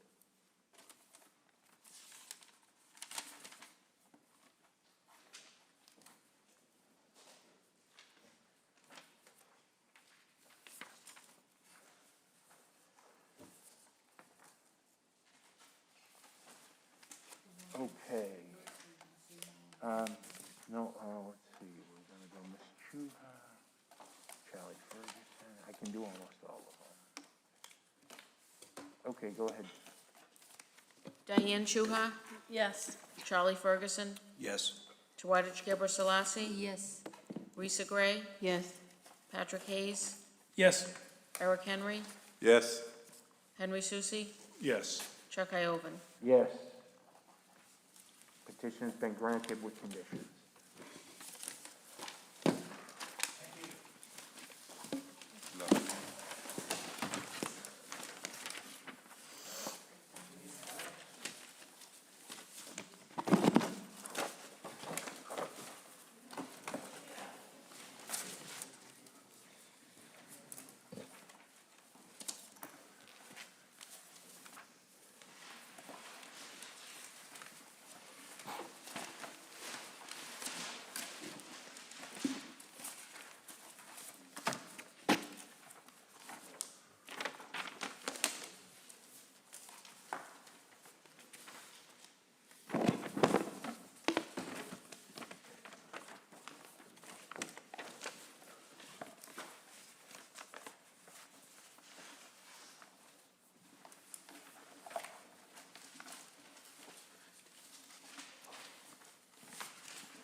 ready? Yep.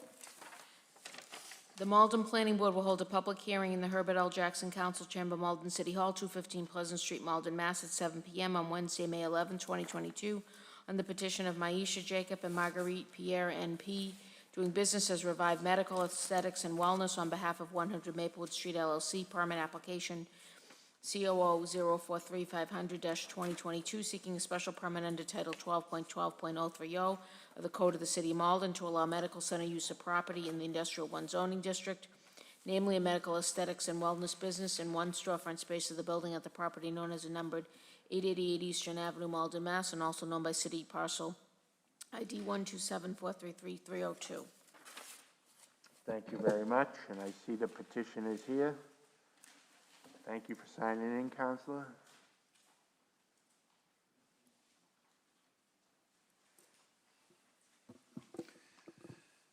Good evening, ladies and gentlemen.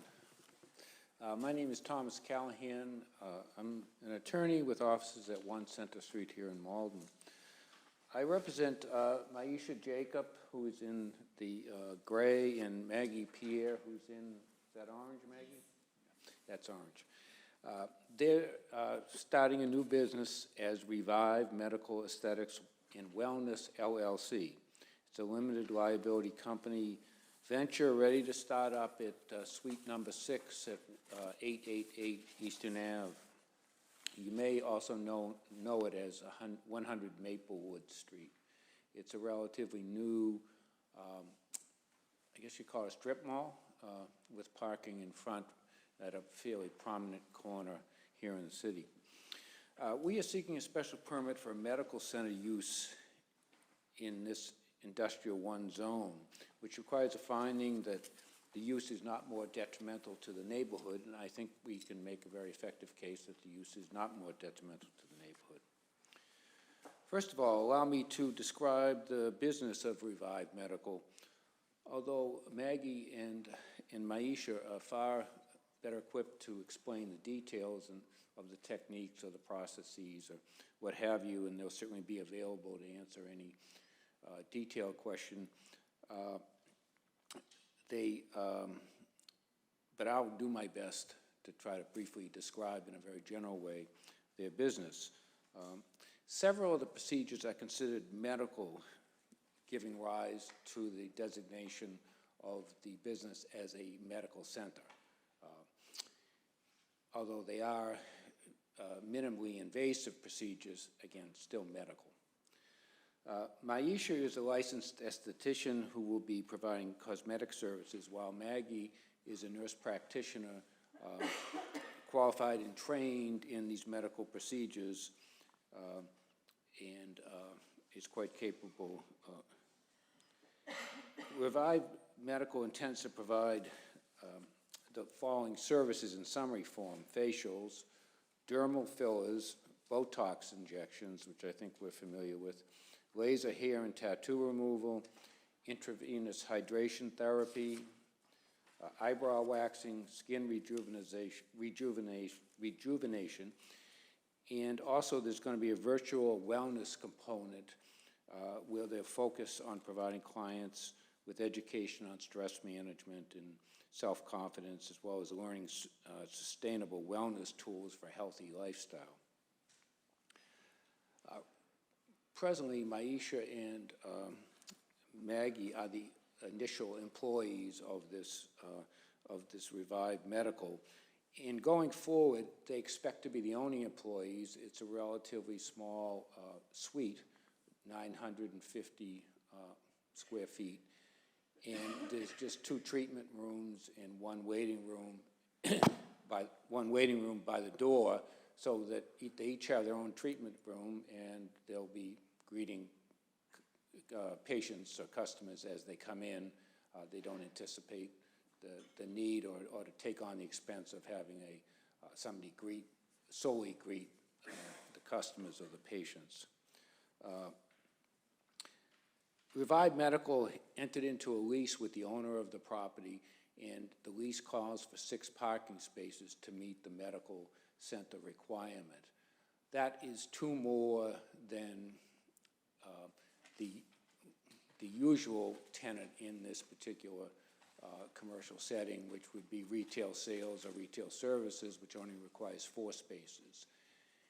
And as such, they're paying an additional premium to the owner for the 2 additional spaces, so they will have 6 spaces assigned to them. We've been provided with a copy of the planning staff report and have no, and certainly can agree to the conditions that have been outlined in the staff report.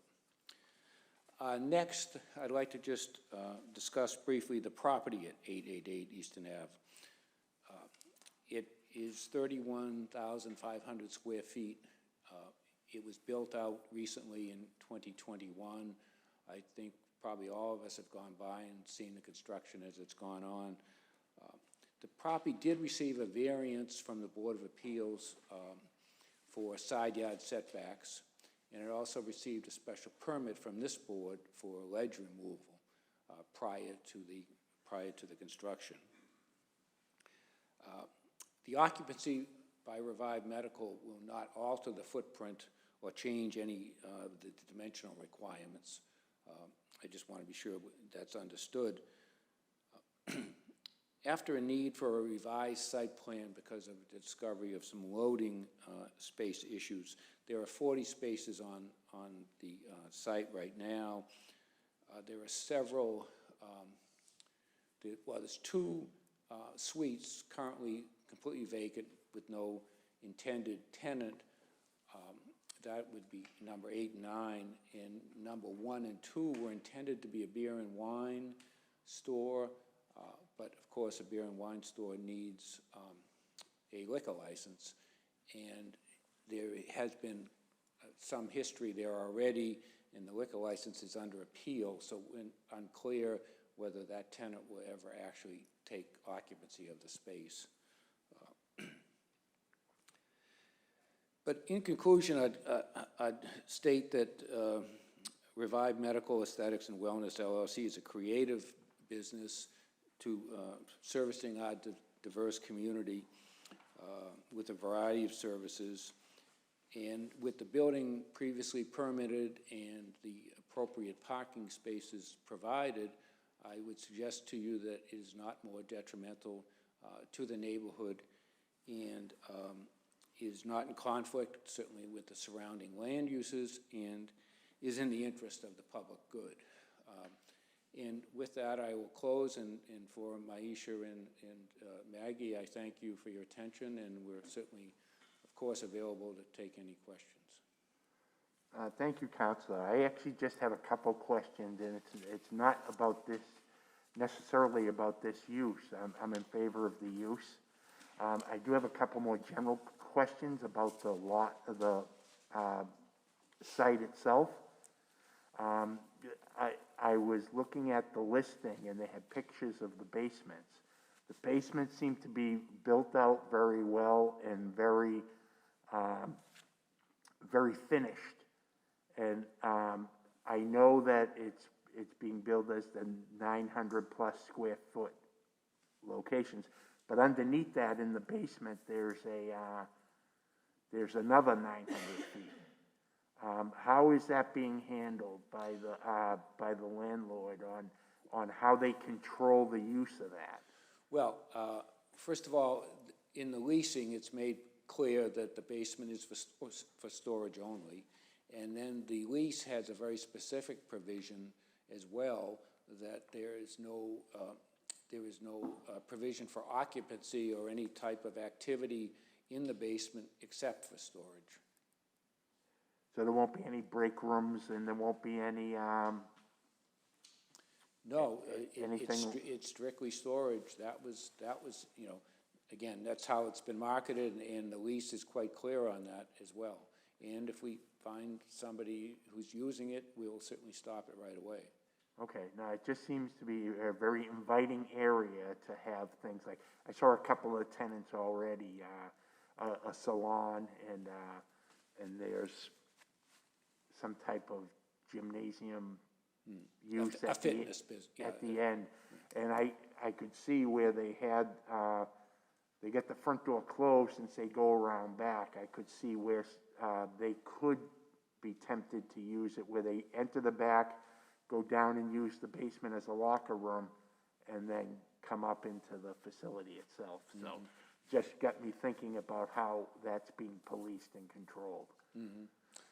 Well, again, the lease controls that, and any violation would be a violation of the lease and subject to the landlord terminating the lease if that Okay. activity continued. Okay, and two other questions, and it's one involves the walkway behind the building. It appears to be temporary. It says there's some bituminous asphalt down there. It doesn't look like it's finished. It looks like it was just sloped at the end and tamped down. Is there any intention to put a curbing of some sort, whether it be granite or brick or something? I get that the landscaping hasn't been completed. No, the landscaping has not been completed. We're under contract. Right, and that's fine, because, they just finished building and we're getting out of winter and everything. But it's still, even if they fill in the grass, it looks like that walkway is more temporary in nature. Well, I will certainly bring that message back to the landlord and ask him to the owner rather, and ask him to take a hard look at that bituminous path at the rear and be sure it's finished off properly. Okay, I was just curious if they just threw it down just because they had people coming in and then they had other plans when they finished landscaping or not. I think, that, of course, the site's still somewhat well, it's very near completion. It's not at 100%, but it's getting close to that. But I'll check with the owner on the plans to finish that off. And the other question I had, maybe you know or not know, on Maplewood Street side, there seems to be a wall of gas meters. Right on Maplewood Street, on what I guess would be the westerly side of the building. Yeah. Is there any plans to screen that at all? Whether with a fencing or with shrubbery or anything? Because it's just kind of unsightly seeing the 10 or 12. As you mentioned that, I think I vaguely caught my eye the last time I was by as well. It would certainly strike me as something that would need to be screened in some shape or form, especially because it's so prominent. It's right there on the street. I'll certainly, again, speak to the owner about, I wasn't sure if screening it, whether with a fence or shrubbery, would impede the gas company from being able to take their readings. Right, that would be the only caveat, that you couldn't interfere with the readings, but I'm sure you could do some type of screening that would not impede the reading of the meters, but give you some visual assistance so it's not quite as prominent. Right. Okay, does anyone else have any other questions for the petitioner?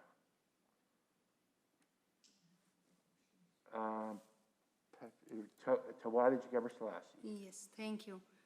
I was wondering to know what is the working schedule going to be, how many days? Well, I think right now, as a startup business, they're willing to work as hard as they can in terms of the number of patients or customers they have. I think they'd certainly want, be a 6-day-a-week operation if they had the clientele. That may take a bit of time to build up, but certainly they will try to address the needs of their clientele, whether that's 5 or 6 days a week would depend on how quickly the business grows. Sure. Can I add one more? So is there a walking service or somebody has to call to get a service? Well, of course, if somebody walks in, they take the chance that they're busy. But certainly if one of either Maggie or Maisha were not busy and somebody walked in, they would certainly certainly assist them.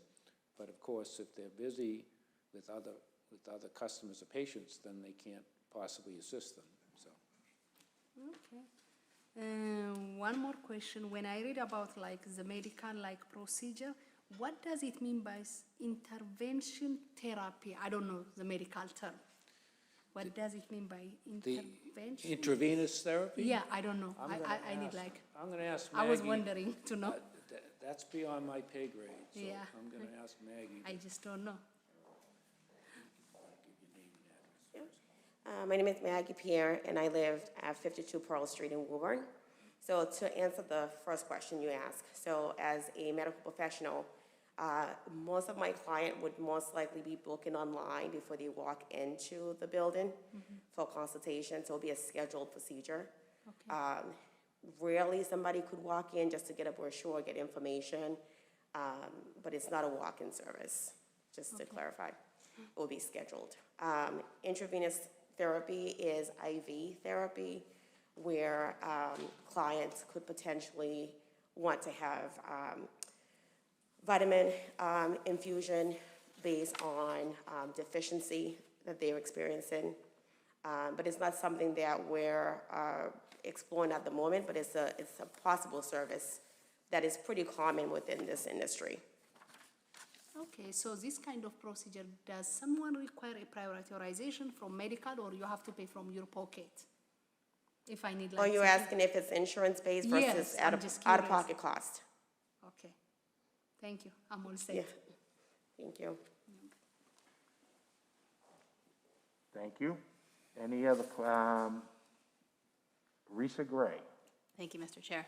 How is the disposal dealt with for the needles and other medical-related waste? That's the sharp container that you've probably seen in maybe in a doctor's office. And once, so that's where all those devices go. Once that is filled, they'll have a contract with a disposal agency. They come in and pick it up and take it away and dispose of it properly. Thank you.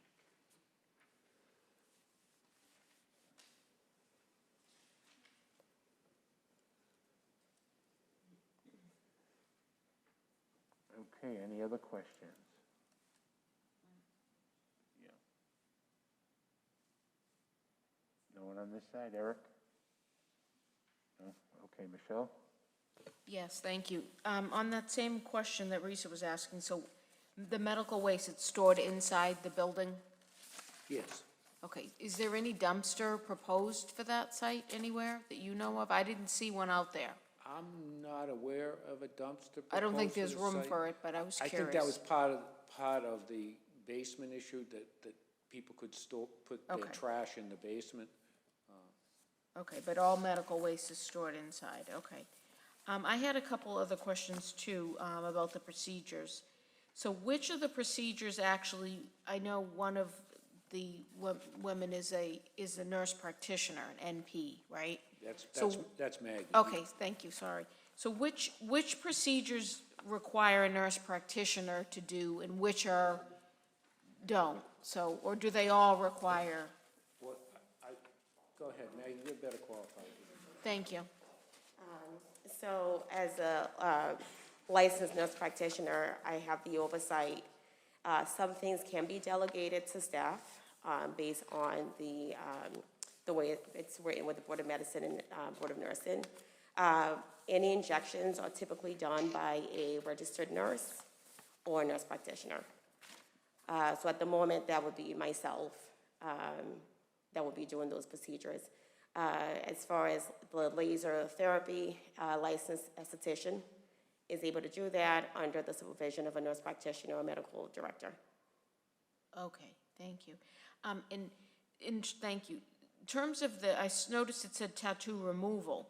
Do you do anything in terms of the tattoo makeup, eyeliner? You're removing tattoos, you're not doing any type of tattooing, right? Correct. Okay, because that would be considered a different use, you wouldn't be able to do that, but that's not part of your plan anyway? No. Okay, okay, thank you. And you also along the question that Tawadaj asked, so it's paid for out of pocket, is it because insurance won't pay for it, or people don't try to, or why is it not covered by insurance? So insurance does not cover anything that's not considered to be medically necessary. Okay. So for instance, if you had a skin tag hanging or mold hanging. Even if you went to a dermatologist, who's a board-certified medical provider, insurance typically won't cover for that because it's not it's not a life-altering procedure. Okay, so it's not because you're a nurse practitioner that it won't cover it, it's because of the type of procedure that it is? Correct. And as a nurse practitioner, I do see patients for medical care that I can actually bill them through insurance. It's just the type of service and how it's being diagnosed and billed. Insurance does not cover for it. Okay. Okay, great, thank you. Does anyone else have any questions for the petitioners?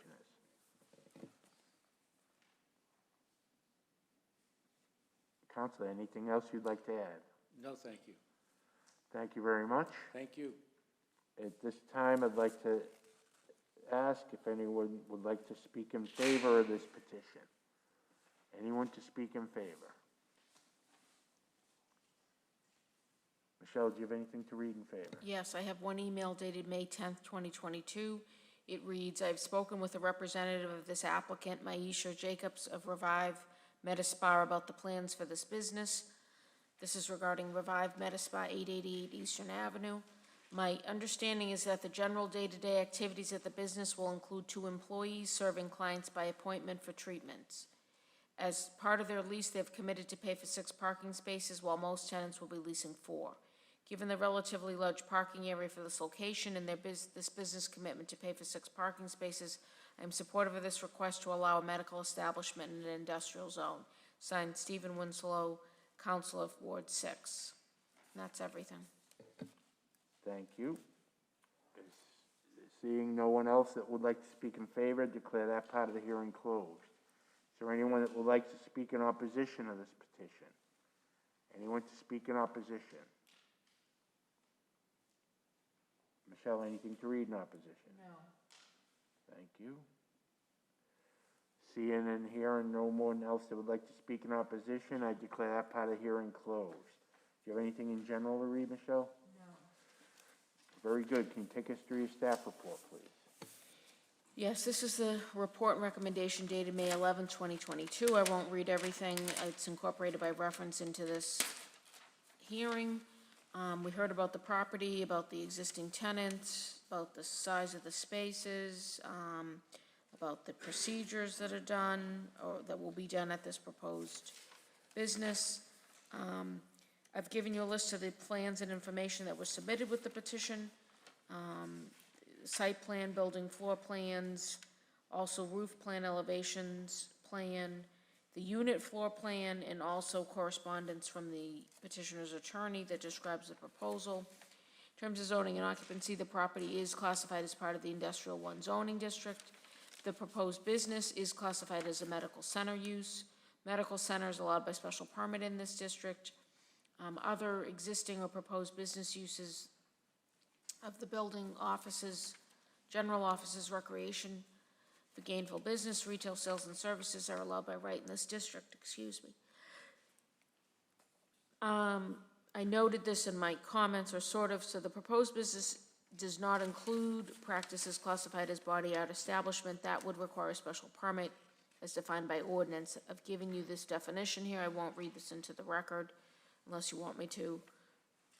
No, go ahead. Okay, so this business is not classified as body art establishment, and they would not be able to do any of those procedures as a medical center. Direct abutters to the north of the Boston, Maine, Saugus Branch abandoned railroad right-of-way used in part for the public multimodal trail, the Northern Strand Community Trail by to the sea, on the other side of which are two single-family dwellings on Wade Street and a 4-family dwelling on Maplewood Street. To the east is a 2-family dwelling and recreation for gainful business gym. To the west, on the other side of Maplewood Street, are a gasoline filling and service station and motor vehicle truck repair business. To the south, on the other side of Eastern Avenue, is a warehouse. To the southwest, on the opposite corner, the intersection is a convenience store, manufacturing, and warehouse business. Dimensional controls, the building violates both side yard setbacks. As we heard, they were allowed by variance granted by the Board of Appeal in 2019. The property is exempt from the rear yard setback requirement because it abuts the railroad right away. The property complies with all of the dimensional controls, and this proposal does not increase those existing violations or create any new violations of dimensional controls. In terms of parking and loading, I've given you the breakdown for what is known, or what are proposed uses of the building. 34 parking spaces are required, and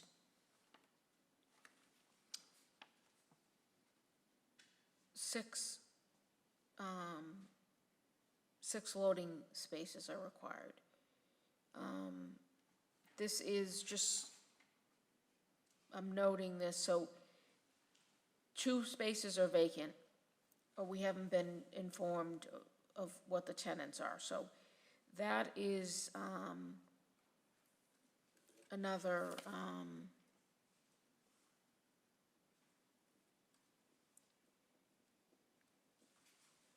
1,886 square feet. If they're used for retail, they would need 8 spaces. So it's basically 4 spaces per. So potentially, this property needs 42 spaces. The revised site plan depicts 40 spaces in 2 loading areas. The property owner has stated its intention to seek variances of loading requirements because more than just the 2 loading spaces are required. So this proposal doesn't create any violation of parking requirements or increase the existing violation of loading requirements. It does not require loading, medical center use. Some of the other businesses do. And there are the 6 spaces that this business needs. Moving forward, there may be another issue, there may be issues with parking at this property. It depends on what the other tenants are, for those 2 vacant spaces.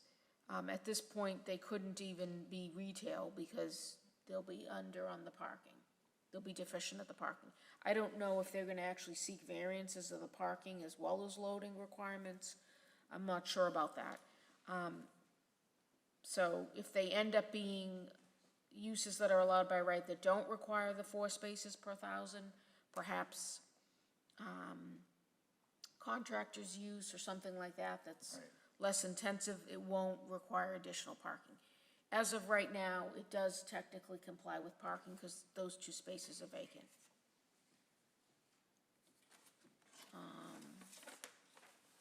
So the proposal did not require a traffic impact study per your rules and regs.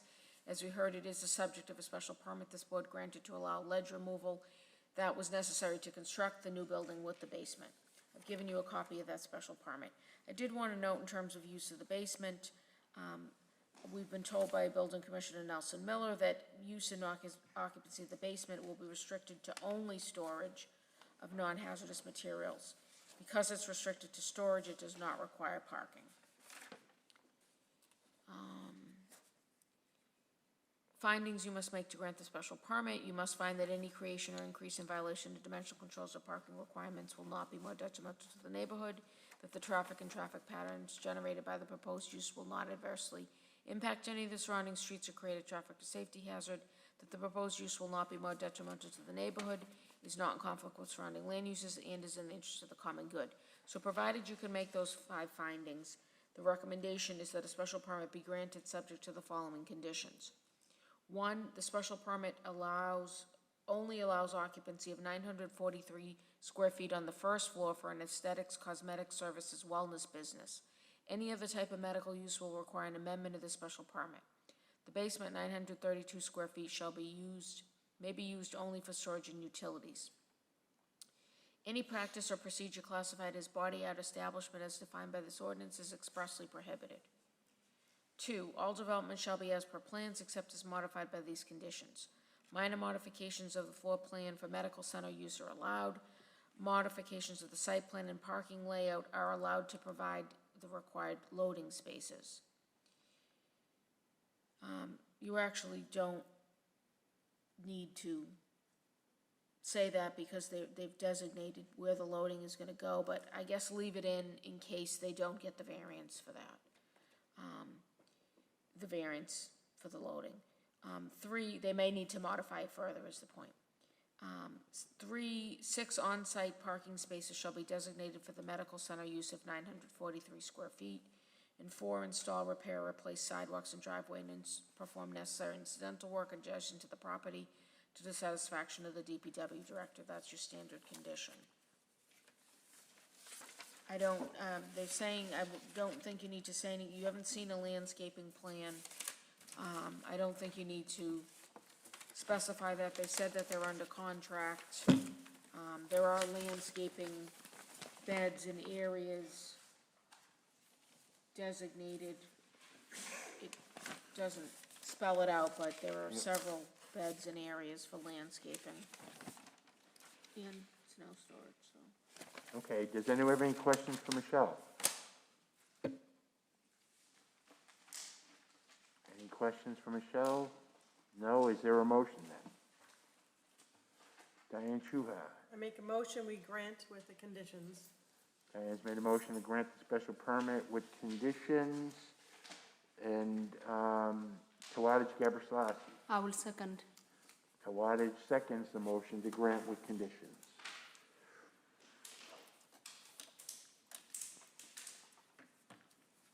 Okay, whenever you're ready, Michelle. Diane Shuhar? Yes. Charles Ferguson? Yes. Tawadich Gabriselassie? Yes. Risa Gray? Yes. Patrick Hayes? Yes. Eric Henry? Yes. Henry Susi? Yes. Chuck Iovan? Yes, petition's been granted. Thank you very much and good luck.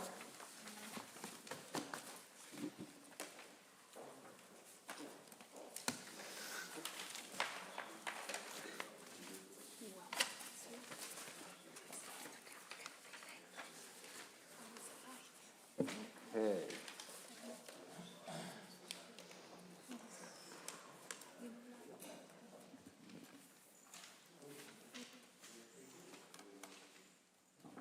Next order of business, Community Preservation Committee update. Eric, any updates? Yeah, I guess I can say update, community preservation has been, updating itself for this next, term, if you will, doing over its paperwork and its charter, tightening a few things up, dotting a few I's, crossing a few T's. I think of note, should be noted that, the chair, Lisa, had reached term limit, and by bylaws and rules, there said that she can no longer run for another term. But there's a caveat that says that if 2/3 of the members voted for her to extend as president again, she may be voted back in to do such thing if she so chooses. So to be determined on that. Oh, interesting. Yep. Interesting. I said the same thing. And the cycle starts again in July? I do believe that's It what runs with the city budget? Right, I think so, and, you know, if we, unless we prove her renewal, somebody's gonna have to, that's a point of information. I couldn't chair that, could I? As a. You're on the committee, you could chair it. Oh, Or you no. could be one of the members. Yeah, okay, thank you, forget I asked. You may want to ask your family first, because Ken was vice chair, or Ken was treasurer, and he said it was a lot of work. Oh, yes. Okay, one thing I would like to ask Michelle, can you pull together any of the info and ordinance and regulations on the affordable housing or the inclusionary housing stuff? And you referred to a few things. We've all been given copies of that Right, stuff. can you get me copies again? Yes. Do It- you want it does- paper or Not electronic? tonight, well, either one. Yeah. What I will do is, I will have them printed and bound. Well, I already have them printed and bound. I gave Oh, you okay. guys, I gave everybody printed and bound copies.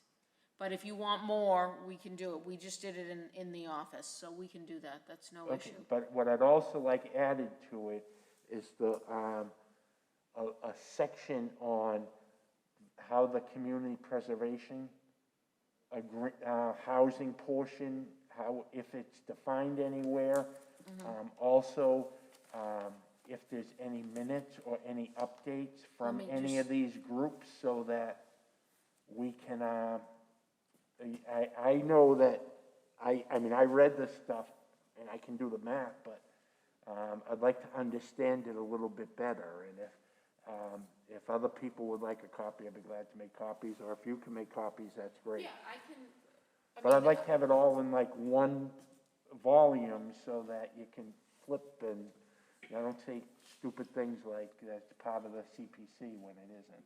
You know, it may be used for a similar purpose, but I just want to be able to articulate better when I'm in these meetings.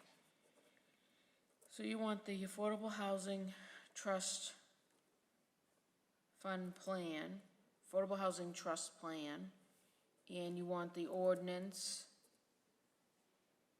and you want CPC regs regarding affordable housing. Is that right? Yeah, yeah. And I also, I imagine someone has to be producing, how much is in this thing?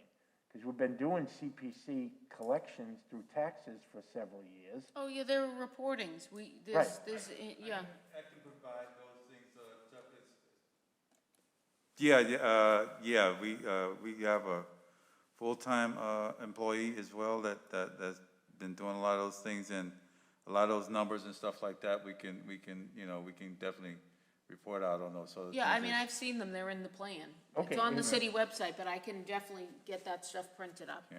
The Yeah, CPC, if we yeah. could, it doesn't have to Yeah. be every time it changes, just periodically to get a sense of how much money do we Right. have? Because, I mean, tonight's thing being the first affordable housing, right? It was like, I think the intention of the plan was to build affordable housing. I think someone said it, that not to collect money. So, it got me thinking today, but I didn't have time to dig into it more. Well, how much money do we have? Can we actually do anything with what we have? You know, I mean, the money he's talking about, we're gonna need several. So at what point do you get to a critical, that we do Yeah. actually get some And that's what the Affordable inclusionary Housing out of Trust this is doing. inclusionary housing fund? Right. So I'd They're just in like to- charged with that, so they're the ones that are, deciding where it can be built, what can be done, whatever, so. And that's that- fine, I'm yeah. not looking to step on anyone's toes. No, no, no, no, I'm just I can looking get you to the info, yeah, I'll- familiarize myself more Yeah. with it. I can definitely provide that. I can definitely say that CPC has asked me, asked a question about mature trees. So, I've matured a little bit myself with that, thank you. Okay, that's one thing I wanted to ask, and it doesn't have to be done tomorrow. I mean, next meeting or, whenever the meeting after. I just would like to have a volume that I can look at and flip through to some of these things. No, and I said, and I didn't mean to get you off topic. I bring all that, and I have extra copies on the cart in case anyone ever wants it during the meeting. I don't expect you to bring all the materials every meeting that I've given you, but, we do have extras here in case anybody wants them during the course of the meeting. What I, can do is put a few extra copies on, and if we have a case that pertains it, although I don't think you're gonna read it, obviously, during the hearing, so, I can definitely put that info together for you. Okay, Yeah. thank you very much. The last item I have, before saying that our next meeting is June 8th, And there's a couple other things too, though, so, yeah. what was your? Well, new business, there's a couple things I put in the package before you close the meeting, is my point. Right, okay, because Should be attached to the agenda. There was a bunch of other materials I'm giving out. okay, Did well. you get a folder? No, I did, but I didn't use it because I had agendas. I had like 3 agendas already. Right, but there's, Okay. in the folder that you should also have, I'm sorry, you can finish and then Okay, I'll do. let me just finish what I was gonna say. It's with mixed feelings. I would like to thank Charlie Ferguson for his 4+ years on the board.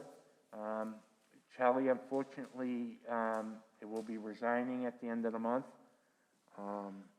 as he is moving out of the city, and as such, he won't be able to continue on the board, where he wouldn't be a resident. We want to thank you for being so flexible as an associate member and for preparing and coming and insightful engagement in the hearings. We'd like to thank you for everything. Wish you lots of luck in your next chapter of life, and anything we can do to help, don't hesitate to reach out. I'd be glad to help out in any way. It's been a pleasure having you on the board.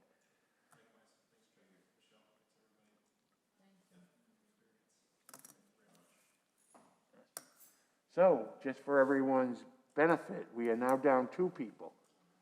So until they are replaced, we need you at every meeting. Well, Risa was moved up to, the mayor appointed her to the full position. Has it happened already? Well, the letter went, Yeah. appointment letter went through. It hasn't been, have you been confirmed yet by council? Yeah, so what's gonna happen is Risa will replace Patrick, and then both Charlie and Risa will be replaced as associates. But yeah, I hadn't heard that it actually happened yet, but I'm sure it will go. Hopefully it'll happen before they get tied up with the budget and break for the summer. Yeah, they'll contact you for an interview. I saw the letter. I think you were on the agenda, but I don't know if you had the interview yet. But, okay, that's all I had. Michelle, you had Here, something? This is, you should have received this. Is that that's the mayor's thing, right?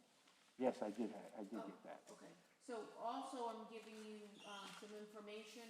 This is following up on information I talked to you about before. These are the new Chapter 40A regs that apply to MBTA communities if we want to be eligible for certain types of grants. So I've given you the mayor's comment letter that was submitted. I've also given you an article from the Globe that outlines some of the questions and concerns some cities and towns have with these new regs, similar to some of the ones we have. And also,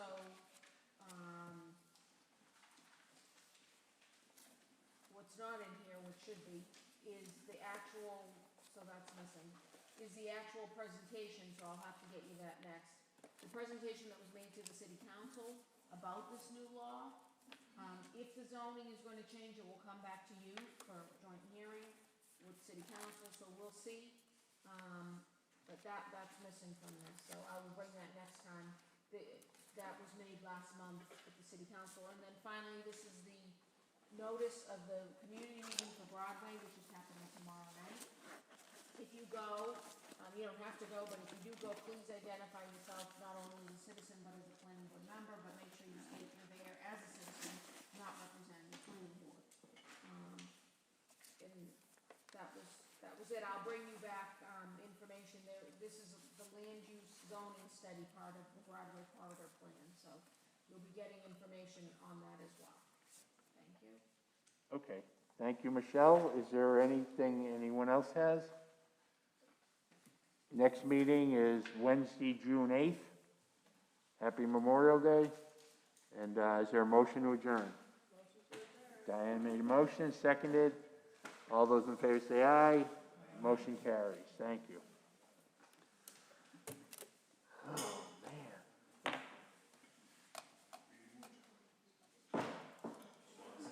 Sorry, I didn't mean to correct you. I was just trying to clarify. Well, I About did mean to correct you, but I didn't mean to do it. Yeah, no, that's offend fine. you.